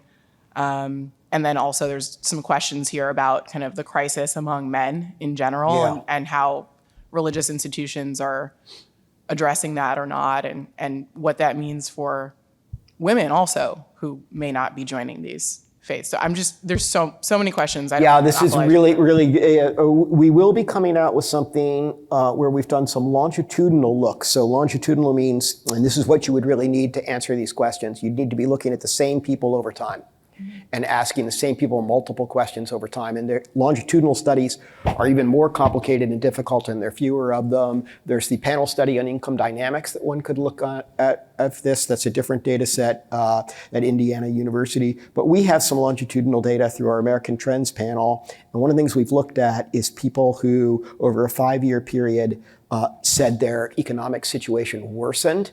And there does seem to be a correlation between, or that seems to be, even with various kinds of statistical controls, a factor in declining levels of interpersonal trust. And I suspect, I don't know, but because interpersonal trust goes with trust in institutions, et cetera. So I think you're onto something there. my guess is that in periods like COVID and economic downturns, that the people who have the worst economic reversals may well be likely to decline in their levels of trust in other people and in their engagements for both the practical reasons and the psychological reasons. But that's at a level of, I don't really, that'd be a hypothesis. I can't prove that with data, but there is some evidence along those lines. And I bet that there are people like Mark or Christian who have an idea of better data on this. Call the people at the panel study of income dynamics at Indiana University. They've got probably the best measures of wealth among Americans over time. Their measures of religion, though, are not so great. They only have asked religion occasionally in this long study they've done. How about this side of the room to Jack Jenkins with Religion News Service? Thank you again for the presentation. I'm a religion and politics reporter, so I'm really interested in the part we weren't able to get to yet. But I did want to ask about if there are potential breaks and crosstabs here. In slide 46 at the very bottom, when you kind of have this men and women break among the 18-24 demographic, where they're roughly, in the same space, I was curious if there are breaks in terms of what that looks like by religious tradition, and whether or not that has anything to do to like ties to politics. Like you brought that up. I was curious if there is any data to reference that. I know we have data from other institutions like AEI who've kind of pointed to a larger gender political gap between young men and young women. That seems to be growing. I didn't know if that was impacting this. Is it just contained to Christianity where you're seeing this leveling off, or is it across the board with all religious traditions? I'm just curious about that piece. And then one small additional question. I want to admit that I'm asking this question having just talked to Dan about it, and he has a much more interesting theory than I do. In the broader trend of downturn in terms of disaffiliation, there does seem to be a rough correlation, kind of in the 90s when that first started happening, and then 2003, 2004, there seems to falling more and more off a cliff. Those roughly correlate with two significant technological changes, right? Computers in the home and then social media becoming something that most people used. Is there any tie there as well that kind of would compound the bowling alone thesis, as it were? So those are my two questions. Excellent. Great questions. Yes, we do have measures, of course, of denominational affiliation, and we have measures of political partisanship, what party, and we also have self-identified ideology. So do you consider yourself a conservative, liberal, moderate? And we also have all these questions about particular issues, immigration, transgender, helping the poor, size of government, et cetera, that are all proxies for conservatism. So you could look at any of these sorts of things. All this sort of data is available. We built an interactive website for the religious landscape study that also gives data at the state and metro level. And so the crosstabs are all possible. And furthermore, at least a public version of the data set is out there. So if you or someone on your staff knows how to use statistical software, you could do a lot of this yourself. And you could do it at various levels of sophistication, just crosstabs, or you could start to build in regressions and try to add controls and things. But as a general rule of thumb, I would say this. Even starting with this gigantic sample of people, you can kind of only slice and dice the data about 2 times max before you start to get to too small a sample size to look at with reliability. And by 2 times, I would mean first if you divide it by men and women, so then you're cutting it right away in half. Now, if you were to do it by some other division where it's 80%, 20%, the 80% people, but you divide it in half once, and then you start to divide it again by something like birth cohort. You're getting close to the limits of what you can then do. You might, in some cases, then be able to look at one other variable, but you're getting to pretty small sample sizes, especially if you're looking at the youngest age group, the 2006, born 2000 to 2006, because that's really only part of a 10-year cohort, right? Because they haven't all come of age. Long-winded way of saying, yeah, you can kind of look at it, but it's not really going to answer your questions. Or to go back to Sarah, listen, the data is good. Data is helpful, but there's no substitute for the shoe leather reporting. Get out there, talk with people, try to figure it out. When I say anecdotal reporting, I do not mean that in a disparaging way. Like it's really important, and it brings the data alive, and it brings up hypotheses and ideas and real life experience that are really important. So whether young women are peeling away from young liberal women or conservative women who are put off by conservatives who are peeling away, or young men who are politically conservative are being pulled into religion for political reasons, I don't really know, and the data aren't going to tell you that. Give you some clues, maybe. Sarah, you want to? Yeah, on the Technology very quickly. Yeah, the decline of religion in the United States began before Al Gore invented the internet. However, they have been coterminous to a large degree, and it's absolutely reasonable to wonder whether technology has accelerated or enabled some of this shift to, if you think of this in Putnam-esque broad terms, to living more isolated lives. I mean, this is basically a simulacrum of independence. You know what I mean? And so when we ask people, here's a real question, real survey data.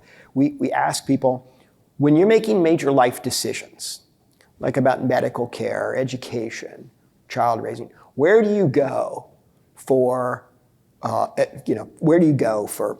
with that? Do you turn to friends and family? Do you turn to experts like doctors and lawyers? Do you turn to reflection like prayer or whatever? Do you do your own research? Do you, whatever? Well, the number one answer, you're gonna know right away, because I said it. We do our own research. That's the number one answer today. Now, what do you think that means in practical terms? I mean, people aren't going to the Library of Congress to do their own research when they make these life decisions. We all feel like we can live alone because we got this thing in our pockets. And so maybe that's part of it. Yeah, I would very quickly piggyback on that. I would say, looking at who is influencing who. I think I saw an Andy Warhol quote on a bag recently that was everyone has 15 minutes of fame. And I feel like that's so true today, where your TikTok thing can go viral and you can be super famous for 15 minutes, and then the next person is influenced. So I think, pastors, religious leaders, rabbis used to hold a certain stature in our society, and that is rapidly changing. I'm interested in the ideas that Jenny Odell has written about the attention economy, and Cal Newport and deep work. And I think I also love, I don't know if I'm saying her name right, Jean Twenge, I think, iGen. Twenge. Yes? Twangy. Twangy? Okay, thank you. I really appreciated her book, iGen, and how it intersected tech and religion. And she had a chapter on religion and a chapter on tech for kind of the Gen Z. I thought that was very helpful.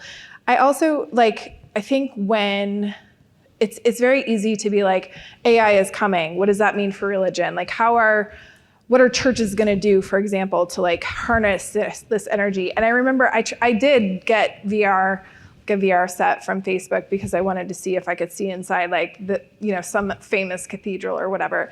But then literally as I got the device to try it, I was like, who am I kidding? People are going to use this to play video games. This is not, people are not turning to this for religion. So I think what is more interesting is how is AI, or how are these technologies changing the landscape, and how are religious institutions not harnessing them for their own good, for evangelism or whatever it is, but what are can you sit through a sermon anymore? My attention span is really shrinking. So this isn't necessarily in the data, but I think there are new complicated factors that aren't necessarily computer has arrived, therefore religion is on the decline, but it's creating a new attention economy, I think. At the individual level, there's not some super clear and compelling correlation between tech use and religiosity.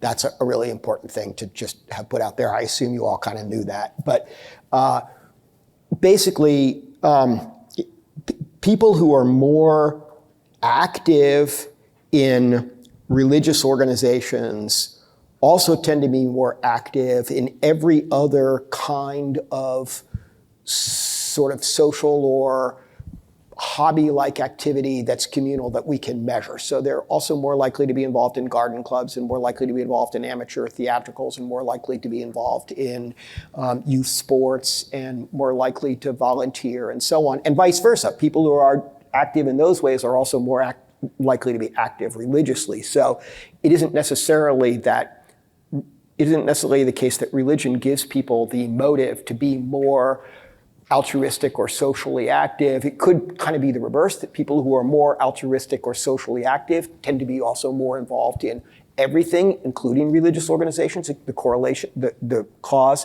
could go both ways. But we also see with tech use that people who are more like socially involved in the physical world also tend to do more tech stuff that brings them in contact with other people. What's sort of the potentially socially problematic end of the tech use spectrum, the people who are diving into solo tech use. So just in the game world, the first person shooter isolated user, as opposed to the person who's playing a game with a lot of other people, the playing the game with a lot of other people, that could be correlated with lots of good sort of social activity, both in the real world and virtually. Whereas the going into the isolation, whether it's online or in the real world, could also be correlated. So it's not just, it isn't the tech use, it's kind of what people are using tech for that we would need to look at, I think. Point well taken. All right, so we're up to 8 questions. Let's keep it moving. Ryan Struck from CNN. Is this on? Yeah, great. Thank you guys both for this. I'm just a TV producer now, but I was a polling person in a former life, so I had a lot of fun with this. My question is about social desirability bias, and I wonder, like, to what degree you think it's just become more socially acceptable for respondents to maybe name a reality that's always been there, whether that's like your belief in certainty of God, for example. There's just maybe it's more socially acceptable to admit it now. So do you see that as a factor, or even in your, like, you don't have to get into this, but your change of mode from a phone interview to an online interview? So do you see that as a factor, and if not, why not? Yeah, great question. So social desirability bias is basically the tendency of people to want to display or project themselves to be what they think other people would like to hear from them. So for sure, the survey response mode is important. And if you're basically talking with a live person over the telephone, you're more likely to, whether you're thinking, it's not so much that you might consciously be more or less honest. You might not be thinking I'm lying, but at some psychological level, you're talking with another person, so it's triggering that, as opposed to when you're answering a question alone. So we do find this important mode shift. So one of the things we did in this study, that I didn't mention methodologically, is we did do a telephone sample, 1,500 people, where we asked the same questions just for experimental purposes. They're not included in the 36,908 respondents that we're reporting on, but we did that. There's an appendix in the survey, and what we did is we looked at every question in the survey, compared how people answer that question on the phone to online, and determined on that basis, and some other experiments, whether we think that the social desirability bias or those differences, the mode effects, are small enough that we can compare the old way, how people answered that question in the past by telephone with what they're doing now. And we color-coded every question in the survey that's repeated as red, not comparable, yellow, comparable with caution, or green, go ahead and compare. And so we try to take that into effect. Now that's a sort of I'm supposed to give a short answer. The bigger question that you raise is a really interesting one, whether part of what we're seeing overall in the religious thing is whether that, put it really sharply, maybe you're saying, hey, people haven't really changed. They're only changing the way they describe who they are. So, they were maybe like a Presbyterian, but they never actually went to church, but they would have called themselves a Presbyterian 30 years ago, and now they just say, I'm a nun. And I think that's an excellent question, and there's probably some truth to it that the social desirability of projecting oneself as a religious person has probably declined, and there even may be, within certain parts of the country, certain circles of people, social undesirability to projecting as a religious person. But one of the things we've tried to do is take religious identification out of the picture and just look at the share of people who say they believe various things and engage in various kinds of practices.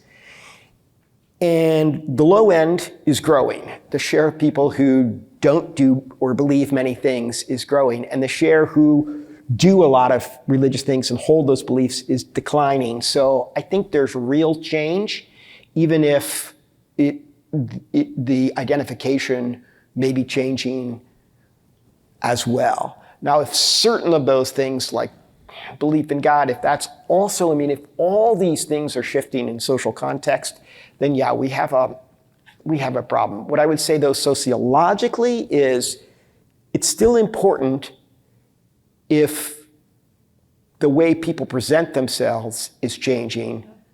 It's still an important piece of information, but it's not the same piece of information as if their actual beliefs and practices have changed. And the only way to, that would be really hard to know. So I'll be interested in how Mark and Christian and others will answer this question, but you're definitely onto something. Dan Silliman from Christianity Today, editor. Yeah, thanks. It was already on. Okay. I was wondering if you could talk more about connecting rates of religious belonging and other types of social belonging, especially on like demographic levels. Like, I'm really curious if we're seeing a change, for example, in women in their 20s and how much they do or don't belong. Would we also see that with that same demographic group with garden clubs and political party membership and union membership and the other things? My big summary of this has been Americans still believe in God. They still believe in afterlives. They still believe in souls. They still believe in magic. What they don't believe in is church. And that's the nuns, but it's also when you drill into the religious groups, like by my math, there's 17 million evangelicals who rarely or never go to church. They still say they're evangelical, but they're not. That's the big change that I think we're tracking. But I wonder, is there a way to sort of look at that Putnam thesis more at a sort of more smaller level, more group by group, thinking about belonging?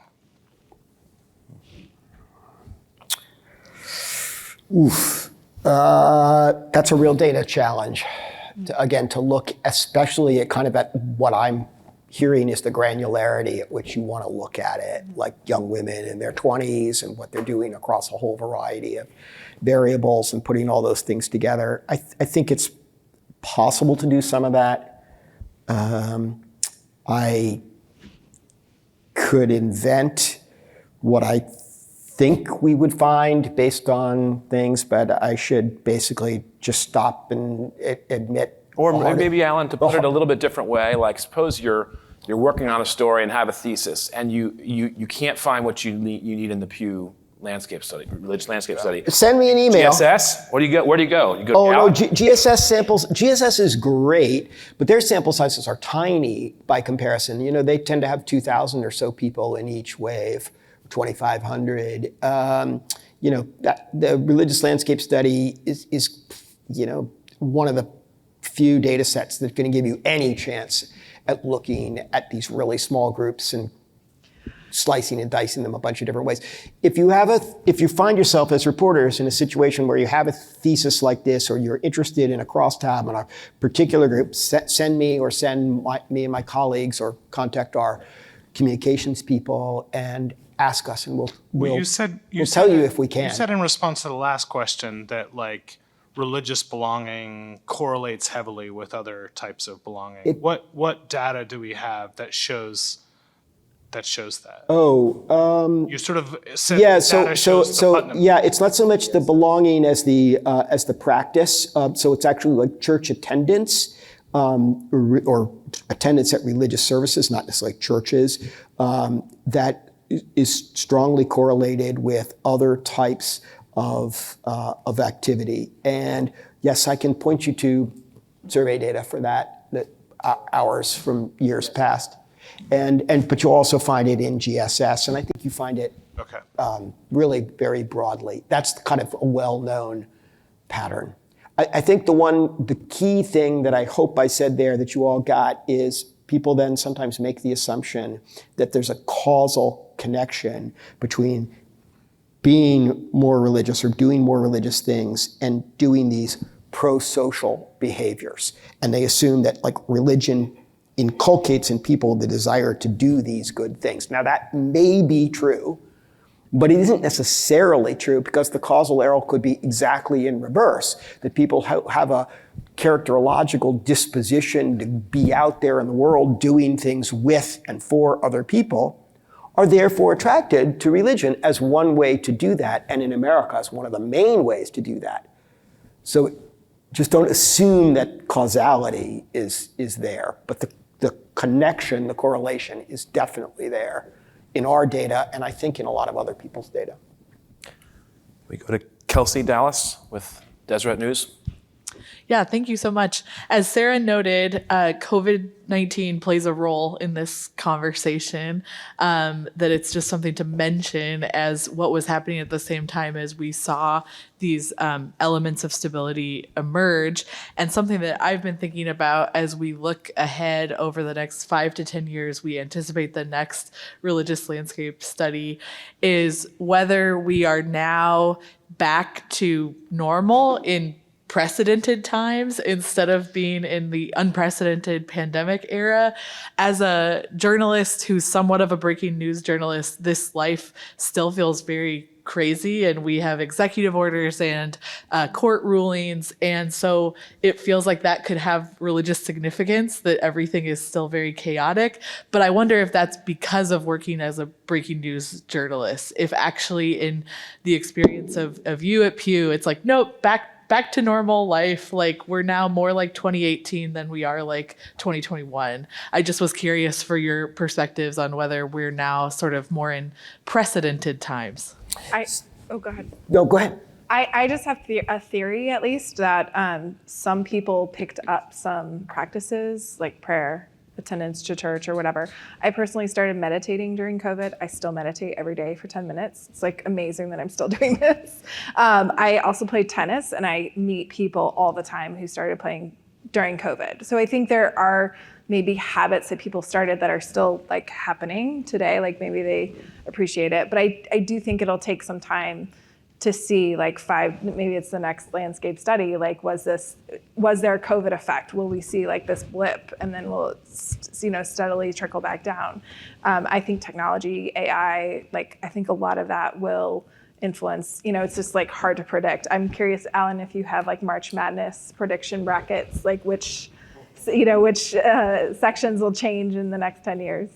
Well, I have a lot to say about COVID, and I think it's really interesting. At a broad philosophical level, it sort of raises the question about whether religion thrives in hard times. And so if you think back about the great Lisbon earthquake that inspired Voltaire's Candide, et cetera, there was a presumption that in fact, disasters and terrible times might actually drive people out of religion because they might say to themselves, why would God do this? Why would innocent people suffer, et cetera? But there's also reason to think in a practical level that hard times may reinforce religion. For people, because if it's part of your psychological toolkit for dealing with difficulty, personal or collective, maybe religion becomes more important to you during hard times. Or maybe in practical ways, people turn to their religious communities for help when things get bad, and people do help each other, and they help each other in the circles they know, and some of those circles are religious, so then that circle becomes more important to you. Remember at the beginning of COVID, when so many religious congregations shut down, there was a wave of people who said, oh, this is going to be really bad for religion, because people are going to stop going to church temporarily because of COVID, and then they're not going to come back. That did not happen. That did not happen. We have data on this, and it's really amazing. We started asking people just a few months into the pandemic whether they had gone to religious services, either online or in person, in the last month. Now, we'd never asked about online attendance before that, because before COVID, we just asked how often do you go to religious services. But during the pandemic, now we've got 6 surveys since the summer of 2020 asking that same question. Have you gone to religious services in the past month? At the beginning of the pandemic, when religious congregations were shut down, 40-some% of Americans said they'd been to religious services in the past month. The vast bulk of those went online because they couldn't go in person. Watch this move through 6 surveys over time. The share going virtually declined. The share going in person rose. Now, if we add up in each of those 6 surveys, the share who went one way or the other, or both, it is like rock solid at a hair over 40%. 40, 41, 42%. In every one of 6 surveys, it's basically as stable a line as you get in survey research. I think that's amazing.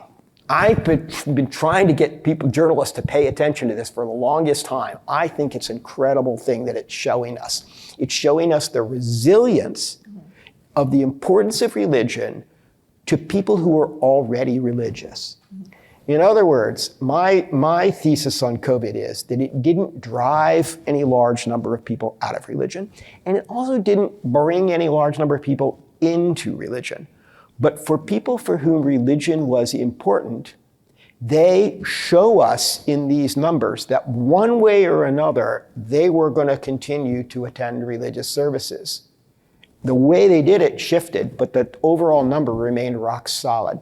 And so my thesis would be, and this is, now let me be clear, this is not proven by data. I gave you what the data showed. Now I'm into theory or hypothesis. The hypothesis is that what the COVID effect was to reinforce the importance of religion to people who were already pretty religious.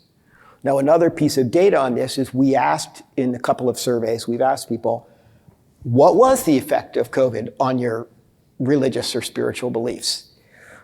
People are maybe not great at assessing this for themselves, but 28%, in the middle of the pandemic, 28% of Americans told us, well, the vast majority, by the way, said made no difference. But 28% said COVID had strengthened their faith. 3% said it had weakened their faith. Now, I'm not so concerned about that difference, but if you look at that 28% who said it strengthened their faith, almost all those people, and we have longitudinal, they were already highly religious people. So part of it could just be that if you ask highly religious people about their religion, they're always going to say, oh yeah, it's really strong. It's getting even stronger. That could be part of it. But the other thing, maybe if you take it at face value, it's telling you is that COVID may actually have reinforced the importance of religion for people who are already religious. And so it's again a hypothesis. I don't know we'll ever be able to prove it because we can't know what would have happened had COVID not occurred. But my thesis would be that COVID may actually might be part of the reason that we see this leveling off of religious belief and behavior in the last. It's not just identification that's leveled off, it's beliefs and behaviors. Like the share attending religious services has been stable over the last 5 years. Whereas if you look at the long term, the share of Americans attending religious services long term had been in decline. You see this better in Gallup data and GSS data perhaps than you do in Pew data. Again, it's in the appendix of our report. But religious service attendance had been declining over the long term. COVID hits, it's stable for 5 years. Is COVID the reason why? Post hoc ergo propter hoc? I don't know. Maybe fallacious, but I think it could be part of the picture. It's compelling. Kathy Grossman from Publishers Weekly. Hit that mic, though, Kathy, if you would. Hit that mic, maybe next to Mara. All right. So I'm interested in looking at the transmission of values because religion, organized religion, is a value transmission system. It has doctrines, it has dogma, it has procedures and rituals, et cetera. And the disconnected, the unaffiliated, still have values. You know, they ask themselves, what is good, what is just, who is my neighbor? They have a value system. And how are they transmitting this value system? How are they living it out, and how are they transmitting it? I noticed in my 6 years at Publishers Weekly an actual change in the nature of the children's books that we were being pitched from the religion press. I saw a big rise in the number of books that I call general market, where you'd have something like Zondervan, Zonderkids, publishing books which never mentioned God or Jesus or church or prayer. They align with, and they're explained to me as it's aligned with Christian values without being explicit about Christian values. And in fact, it has a value system of being good and being friendly and being, you know, recognizing your neighbor and caring and sharing and so forth, which could be fit for anybody of any religion or no religion. And I think that these books are coming out and doing well because you have a big rise, I think, in interfaith marriage. And so people, rather than choosing belief system A or B, they go with the general sort of value structure. But I'm asking you two, as a researcher, as journalists, as parents, what do you see happening with the transmission of values? Why don't you go first?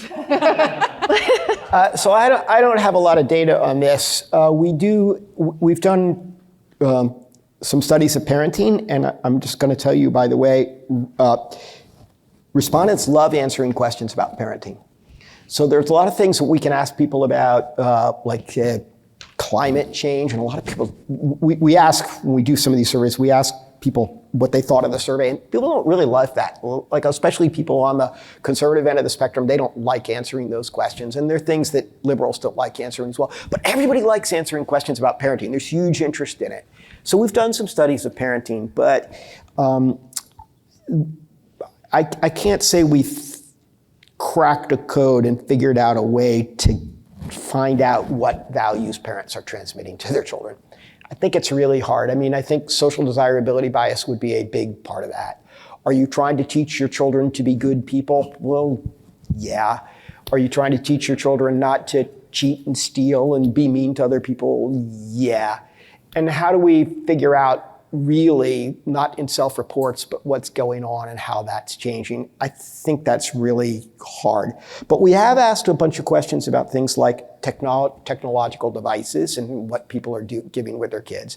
And for sure, that's a big change. And the amount of technology in the hands of children is a big change. And parents are increasingly likely to let their kids have cell phones and things at younger and younger ages. Just in the last few years, we can see some of that. We can see, I think, in this data, declining rates of religious education, especially formal religious education. Faith marriage aspect?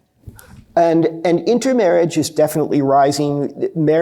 Intermarriage, it's one of those also definitional issues. What constitutes an intermarriage? To put it sort of obviously, you know, in the 1950s, a Presbyterian marrying a Methodist was an intermarriage. Today, a Presbyterian marrying a Methodist is, you know, no biggie. And even maybe a Catholic marrying a Protestant these days is no biggie. One of the things we see very clearly in our data is that people who are religiously married to someone of the same religion or the same religious tradition, tend to be much more religiously involved, than those who are not. But that begs a chicken and egg question. Was religion not that important to them to begin with, and that's why, or part of why, they intermarried? Or is it that you get a bump in religiosity out of marrying someone in the same tradition. We don't, because we can't do an experiment with people and know what they would have done if they'd married someone different. I can't really pull that apart. But for sure, intermarriage is part of the picture here. And I will say that Robert Wuthnow and Philip Jenkins, to mention a couple of names, are people who've placed a lot of attention on the role in general of marriage and family sizes as well on the question of the transmission of religion. Philip Jenkins has even flipped it on its head from my point of view and said, religion is transmitted through families and is transmitted more easily and is more important to big families. So he argues that not just that smaller families result from people being less religious, but actually make people less religious. Now, I don't know whether you buy that or not, but there's definitely that. And Wuthnow has paid a lot of attention to marriage rates. And so, as you know, it's not so much that divorce has skyrocketed, but that the share of Americans who've never been married that has increased dramatically. And that's also part of this, increasingly isolated lives picture. So the things are connected, but intermarriage is surely part of the picture. And we do have data on intermarriage and a definition of what we mean by intermarriage in the landscape study. And it's over the long term, it's higher, but it's not a lot higher from 2014 to 2023, 24. It's about the same. I will say, so just as a parent, I do think that for many parents, like religion gives them a structure to pass on. Like volunteerism is sort of built in. Maybe you have a church pantry or something, or giving is built in, financially, like passing the plate. Prayer is built in. Like you don't have to like work to be like, and then you do this, right? It's just like part of the, and someone has a baby, you bring them a meal. There are just these like little rituals that are just ingrained in. And so when you take the religion out of that, how do you translate these? And I would say like institutions like Boy Scouts, so now it's called Scouts, but I think had a role to play in teaching kids how to volunteer, how to manage their time, how to like kind of grow up, be an adult. And it's been tainted by, scandals in recent years. I recently read a book called Never Enough. It's about toxic achievement culture, which is very strong in New York City where I live. And I really liked a part of her book was about making kids feel like they matter, making kids feel like they're important. And, I would say in a Christian tradition, making sure they're loved. But a big thing that she was like, how does your calendar reflect your values? And I appreciated that because, again, I look to school, church, like certain things to help us build that calendar. But how, I think to your point, like if you have left that religious institution, what does that look like? Feels like that, can be very different for different families, right? Like what institutions are you, is it replaced by baseball on Sunday mornings? I'm not sure. I think that that's where covering the nuns gets really messy. It feels like it's less cohesive as like a narrative. Like what happens in one family doesn't necessarily happen in another.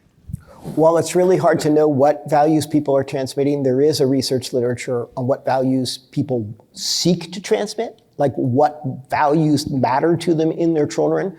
And highly religious people and people who are more politically conservative tend to have a different set of values that they're trying to transmit to their children than those who are more politically liberal and less religious.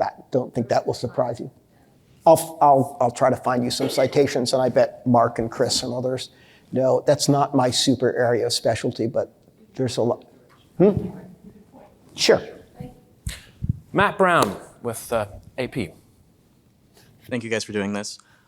First, I'm interested in your perspective on just slide 15, where if anything, it looks like middle-aged Americans and younger, the youngest cohort, had a slight uptick in the amount of folks who said that they identify as Christian. And I'm just curious what your perspective is on that in conversation with, half of younger people, for instance, not being raised with any religious values, as you all said, and just some of the other data on how irreligious younger folks are.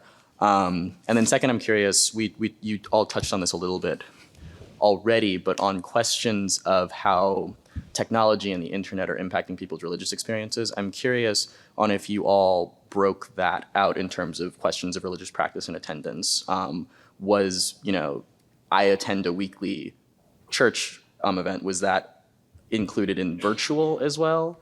And then, for instance, if someone is following like a Christian influencer, a Muslim influencer, or if they're consuming, like there's these influencers now that are like on YouTube who basically make AI slop of like, this is what a biblically accurate angel looks like, or this is what a biblically accurate description of Jericho looks like and whatnot. And they do get hundreds of thousands of likes and millions of views and stuff. So I'm curious, like on an extreme end that, but then on the more traditional end, people just tuning in virtually, is that counted in questions of religious practice? And if they're finding a religious life online, does this data pick that up? Okay, first question. Slide 15, and you could also see this a little bit in slide 14. Some of the birth year cohorts, or we could call them loosely generations, have ticked up a little bit on some of these measures just in the last 5 years.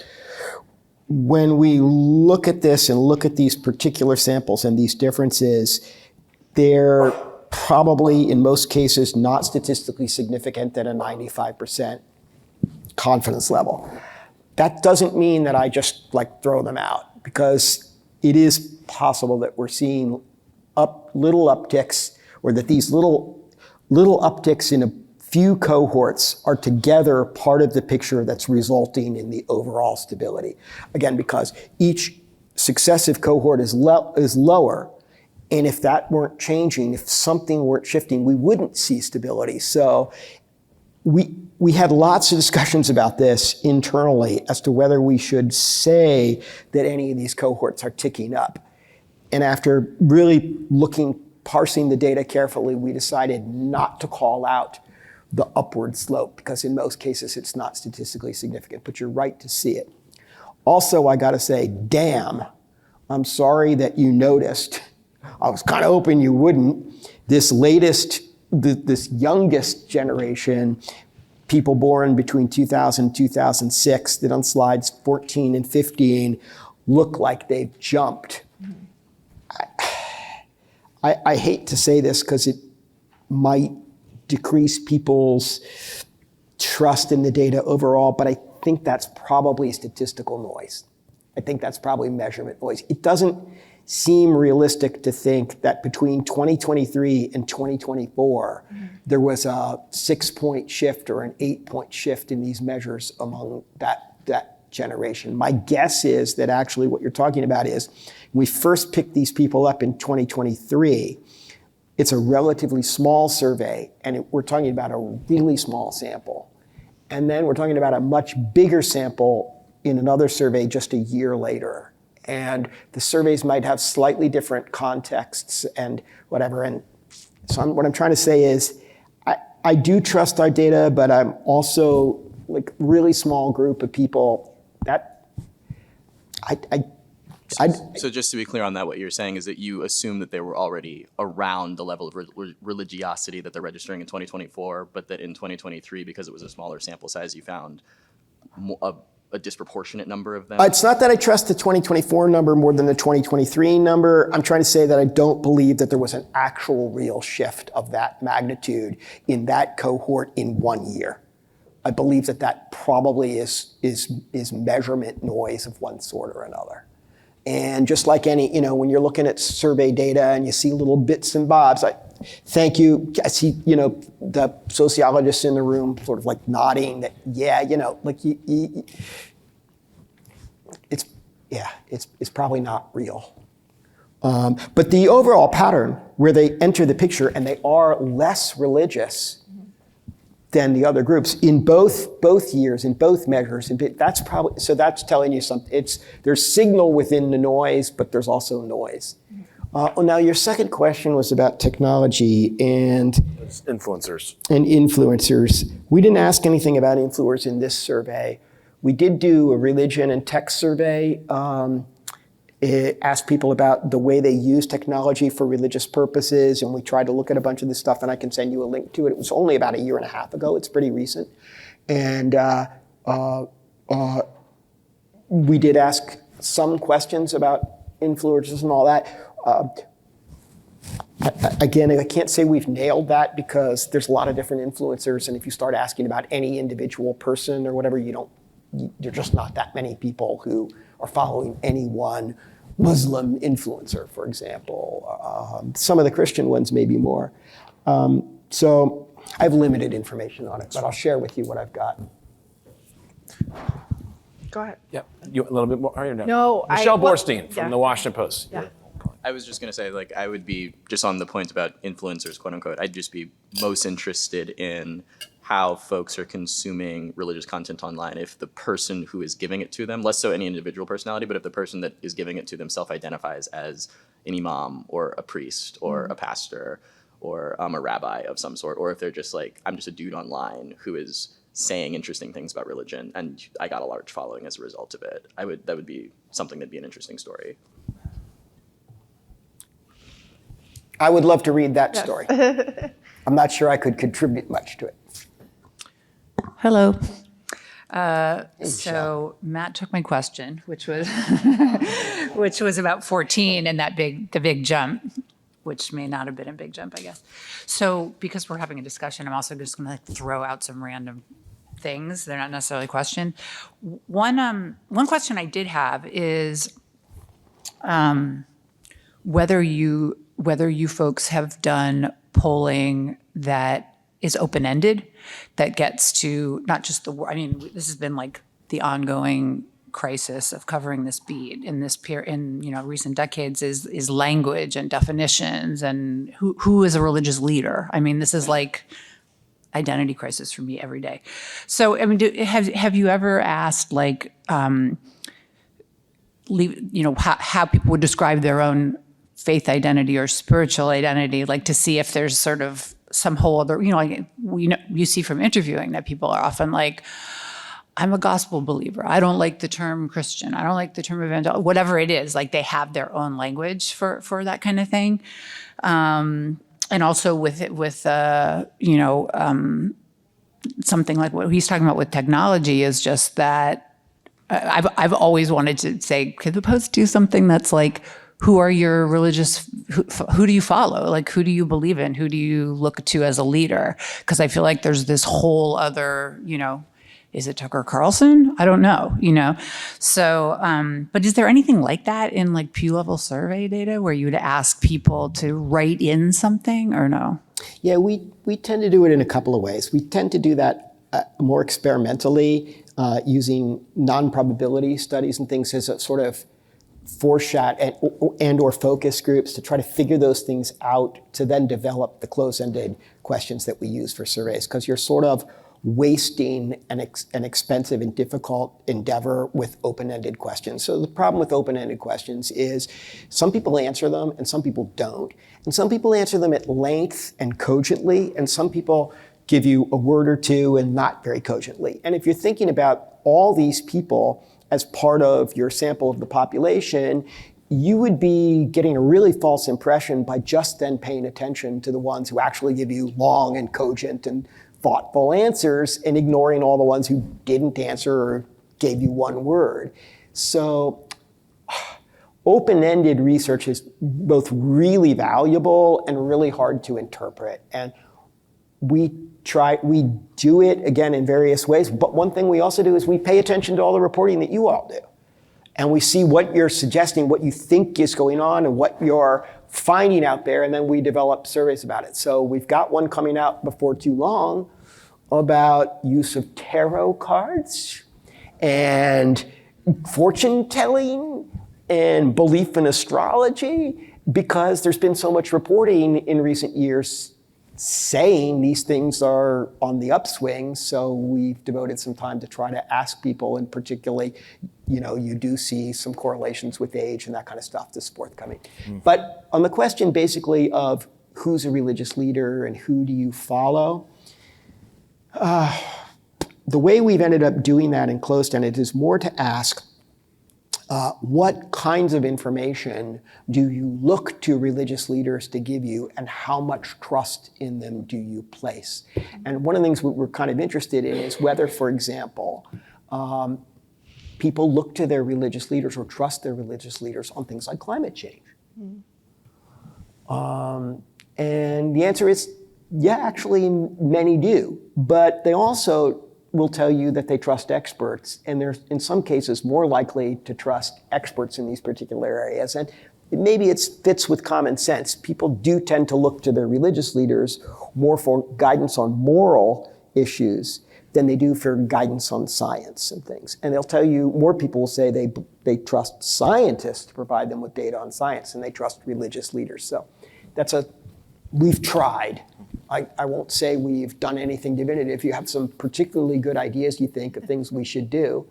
I will say, like, the idea of supplementing your core religious practice has been around for, whether it's books or TV, or, you could always watch Joel Osteen, or you could always watch whatever. But now we have YouTube, we have TikTok, we have like so many different mediums, and young people are just like constantly flipping through the next 15 seconds video. So I think it's what is unclear to me is there an amassing of power, or is that person, say it's a YouTube influencer, say just an internet influencer, are they amassing some kind of power, or in some meaningful way? Like, that's unclear to me, because it feels just like, so my husband edits in culture at the New York Times, and he handles the video game coverage, and he tells me about these YouTube influencers who have incredible followings. Like, I think one of the biggest YouTube he's like a video, you just watch him play video games, and my mind is blown that this is an income stream, but it is. And so, but what does that mean, right? Like, does that mean that that person is therefore telling them to do X, Y, Z, or believe X, Y, Z? Are they influencing their views on vaccines, or on how they should vote, on how they give their money? Like, I think that's where it's unclear. Like, just because somebody gets a bajillion views doesn't necessarily translate to behavior. That's where I would wonder maybe at the ground level, if you're talking to, say, pastor, rabbi, whatever, I would love to ask them, like, who's your competition? When your congregants are coming to you for advice or wisdom, like, who are they? Also, are they listening to Fox News? Are they listening to NPR? Like, who are their sources of information? Like, cross-checking that with people who are kind of on the ground physically with congregants, seeing, like, what are they competing against, for lack of a better word. Yeah, the other tricky thing is people self-reports on where their information comes from and how important it is to them.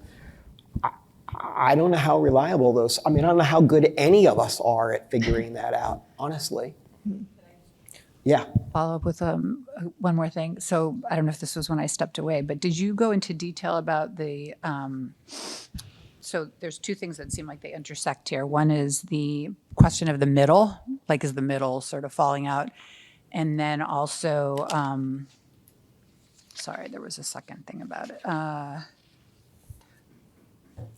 guess the political stuff, whether there's people are, more religious or more Republican, et cetera.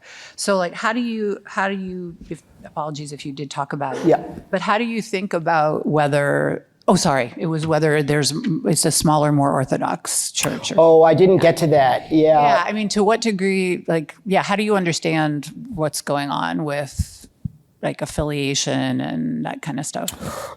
Thank you for asking that, Michelle. I didn't get to it during the presentation, stopped just a little short. I think the question is, remember when, not the current Pope, but the previous Pope came into the papacy, and there was discussion about whether Benedict would lead the church to be a smaller church, but a purer church. And that's kind of where this idea gained a lot of currency. And it does make a certain amount of sense. You might expect even that as the share of Americans who identify as Christians declines, that if anything, the people who are left, with all that decline, might be a more core group, and that you would expect, if you were just looking at the beliefs and behaviors of Christians, that they might be becoming more religious, more orthodox in the ways that you would expect. So attending more often, because the ones who because they've sloughed off.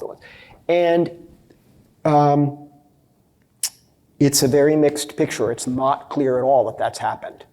I wouldn't say there's no evidence for it, but it's mixed evidence. So on the things that we're able to look at and trend well over time, like how often people say they pray, it's not the case that Christians now, the people who remain Christians now, say they pray more often than they did in the past. Now, maybe a little bit more belief in heaven and hell, that may have increased. So there's a couple of slides on that I didn't get to. But I think it's a mixed picture, or one way I would put it is there isn't strong evidence that we have a smaller but purer church as a result of the decline of organized religion.